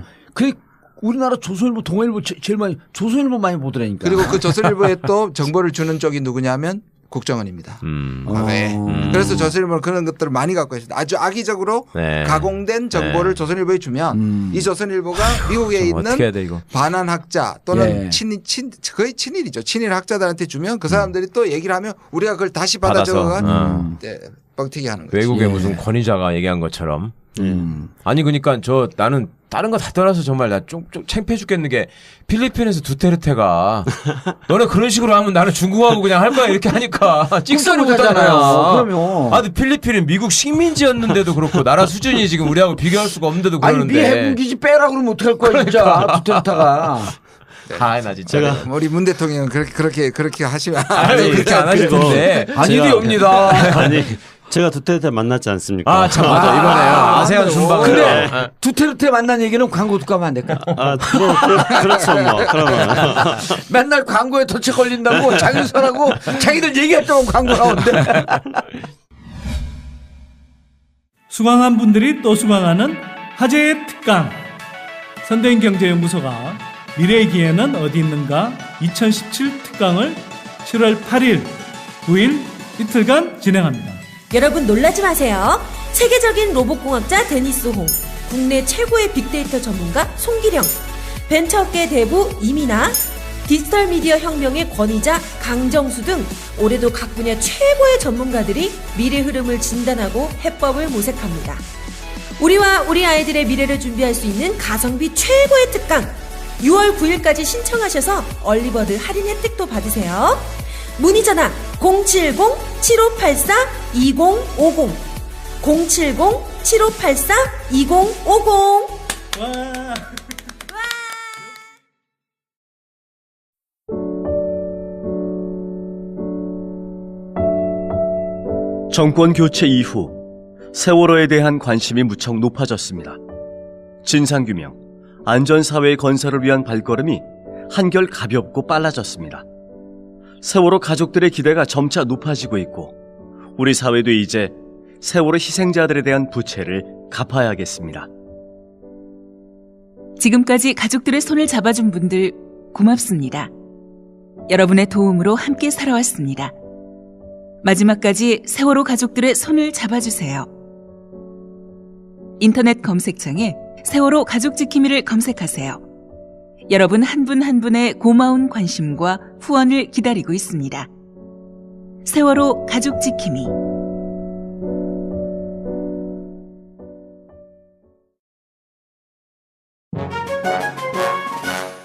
이명박근혜 정권에서 가장 커다란 피해를 보신 분들, 바로 정치 스트레스 때문에 머리털이 다 빠진 탈모 환자들입니다. 이제 정권 교체도 됐고 외모가 복지라는 청와대 꽃미남 비서진들처럼 나도 머리털도 다시 나고 외모도 가꿔보자. 머리가 다시 풍성해지는 꿈, 풍성교에서 이뤄봅시다. 다음 카페에서 풍성교를 검색해 주시기 바랍니다. 이제 한번 믿어보자. 나도 머리털 날 수 있다.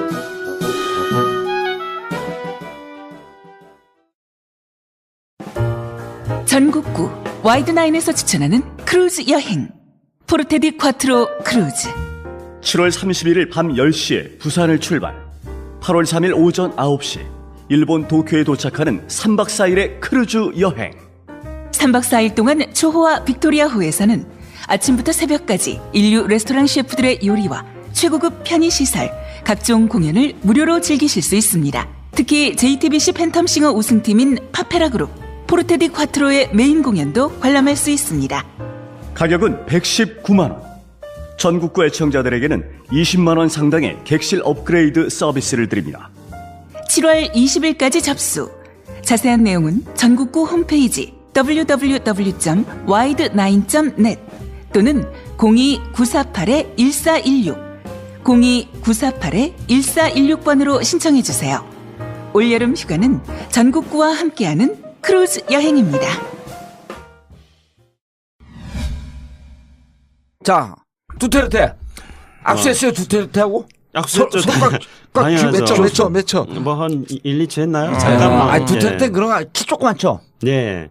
그러니까 뭐 악수로 뭐 이렇게 기선제압하고. 그렇지 않아요. 그렇지 않고 그럼 쪽팔린 짓 지방에서 만났잖아요. 어디 놀러 갔다 그랬나 뭐 그래갖고. 아니 이제 자기네 두테르테 집이 고향이 필리핀의 남부에 있는 민다나오죠.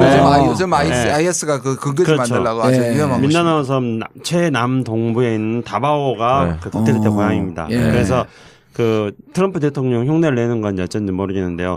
토요일만 되면 다바오에 내려갔다가 마라가고 리조트 마라가고 트럼프가 내려간 것처럼 그렇게 해가지고 거기에 또 트럼프처럼 또 외국인 정상들 또 불러요 또 그래. 민다나오 주지사 출신이잖아요. 지 정치적 기반이잖아 거기가. 그렇죠. 두테르테 난 그 막 무식하긴 해도 좀 속은 시원하더라. 그러니까. 그런데 아까 권력 잡으면 그쪽 종류의 리더가 될 것 같은데. 아니 근데 이제 전 안 해요. 그렇죠.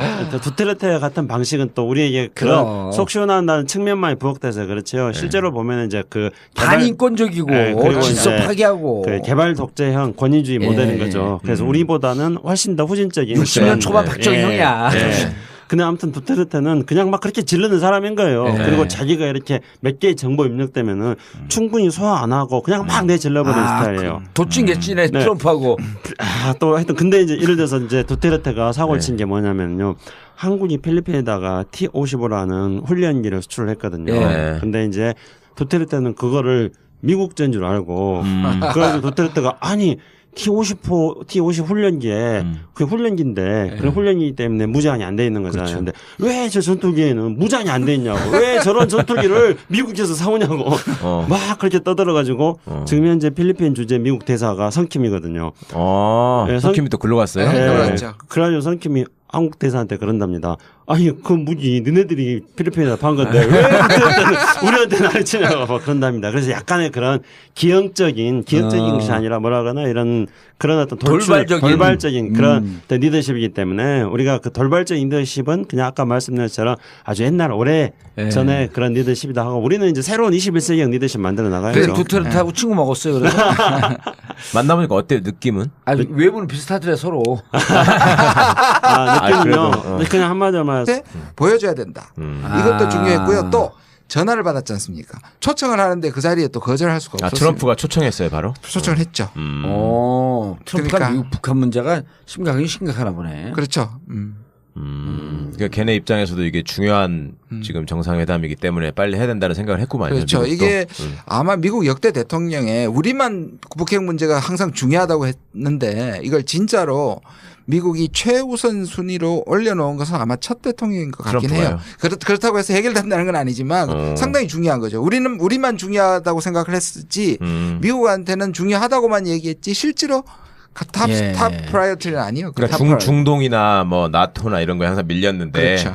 이번에는 그런 면에서 기회이기도 한데 그런 면에서 뭔가 미묘한 양국 차이를 좁혀야 되는 부담. 약간의 긴장이 지금 흐르고 있는 거죠. 노무현 2.0이냐 또 트럼프의 불의측승 그다음 두 사람 다 협상가로 불리잖아요. 이게 묘한 긴장감이 지금 흐르고 있는 거죠. 저는 시간이 짧지 않냐고 여쭤봤던 이유는 원래 정상회담 정도 되면 사전에 다 조율을 해놓고 정상들이 만나서 딱 이제 확정하는 절차 정도로 그렇죠. 진행되는 걸로 아는데 정부 출범한 지 얼마 되지도 않았는데 그 조율이 다 끝나가지고 정상회담 할 수 있나?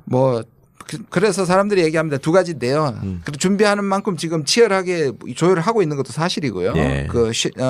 토마스 셰넌이라는 사람도 정무차관 왔다 갔고요. 우리도 계속 가고 있고요. 그런데 그런 측면이 있고 그런데 완벽하게 뭐 말씀하신 것처럼 시간이 많은 만큼은 하지 못했던 측면이 또 존재하는데 또 반대로 생각하면 그만큼 좁으니까 짧았으니까 이번에 뭐 대단한 그 민감한 사안을 풀고 충돌하는 것보다는 스킨십 뭔가 좋은 인상을 하고 하는 정도에 만족하자. 오히려 보면은 두 번째 동맹이라고 하는 것을 확인하는 것으로 그렇죠. 하고 그다음에 북핵 문제에 대해서 공동 보조를 취하자.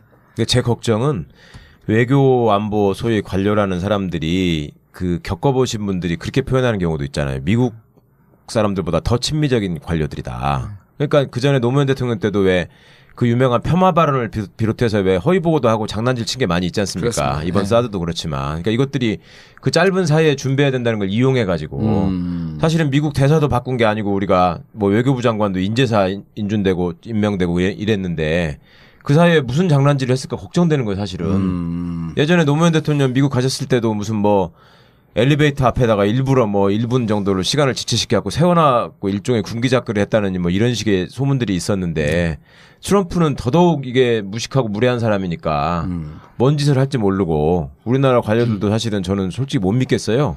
그동안에 외교부가 한 짓거리를 보면 관료들뿐만 아니고 한미 정상회담 이후에 우리나라의 언론과 그다음에 또 일본이라는 또 세력이 있지 않습니까? 이들이 가지고 굉장한 어떤 그 공격에 노출될 수 있는 가능성도 많이 있습니다. 장난질. 그렇죠. 그러니까 예를 들어 본다면은 이번에 문정인 교수.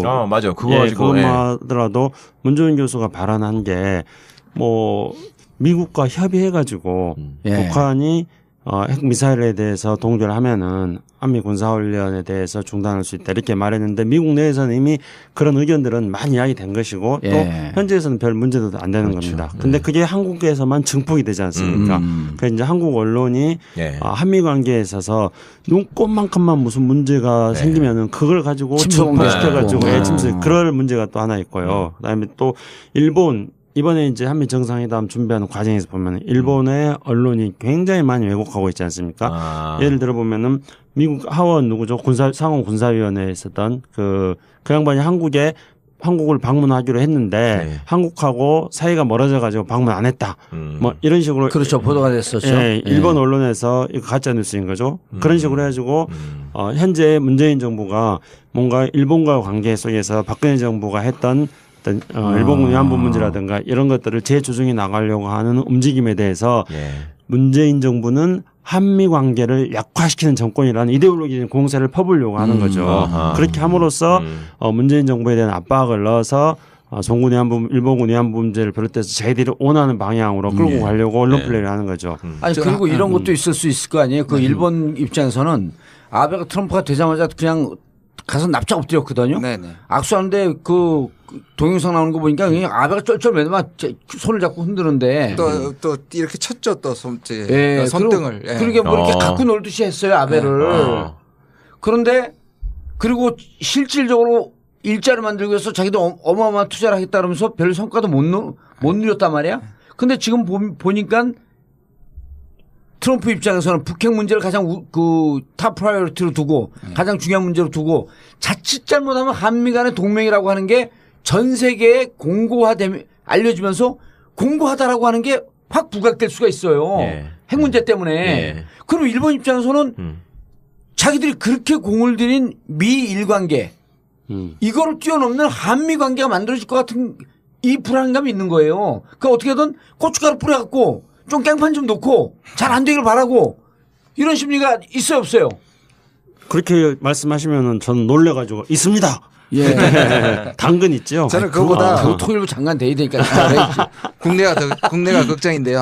아까 부분을 전 좀 보충하고 싶은데요. 자, 안경환인가요? 안경환에서도 비밀 40년 전에 걸 뽑아낸다든지. 그렇죠. 이번에 문정인 특보가 갔을 때도 미국에 사실 아무 문제가 없었거든요. 전제를 달았고 있었던 이 회의 자체가 학자들의 자기 의견을 발표하는 그런 성향이 많았고요. 근데 이걸 가지고 한국에서 커지니까 미국에서 미국이 보니까 큰일인가 보네 하고 다시 한국에서 문제됐던 것들이 미국 가서 그러면 마치 문재인 그 정부가 미국하고 차이가 있는 것이다.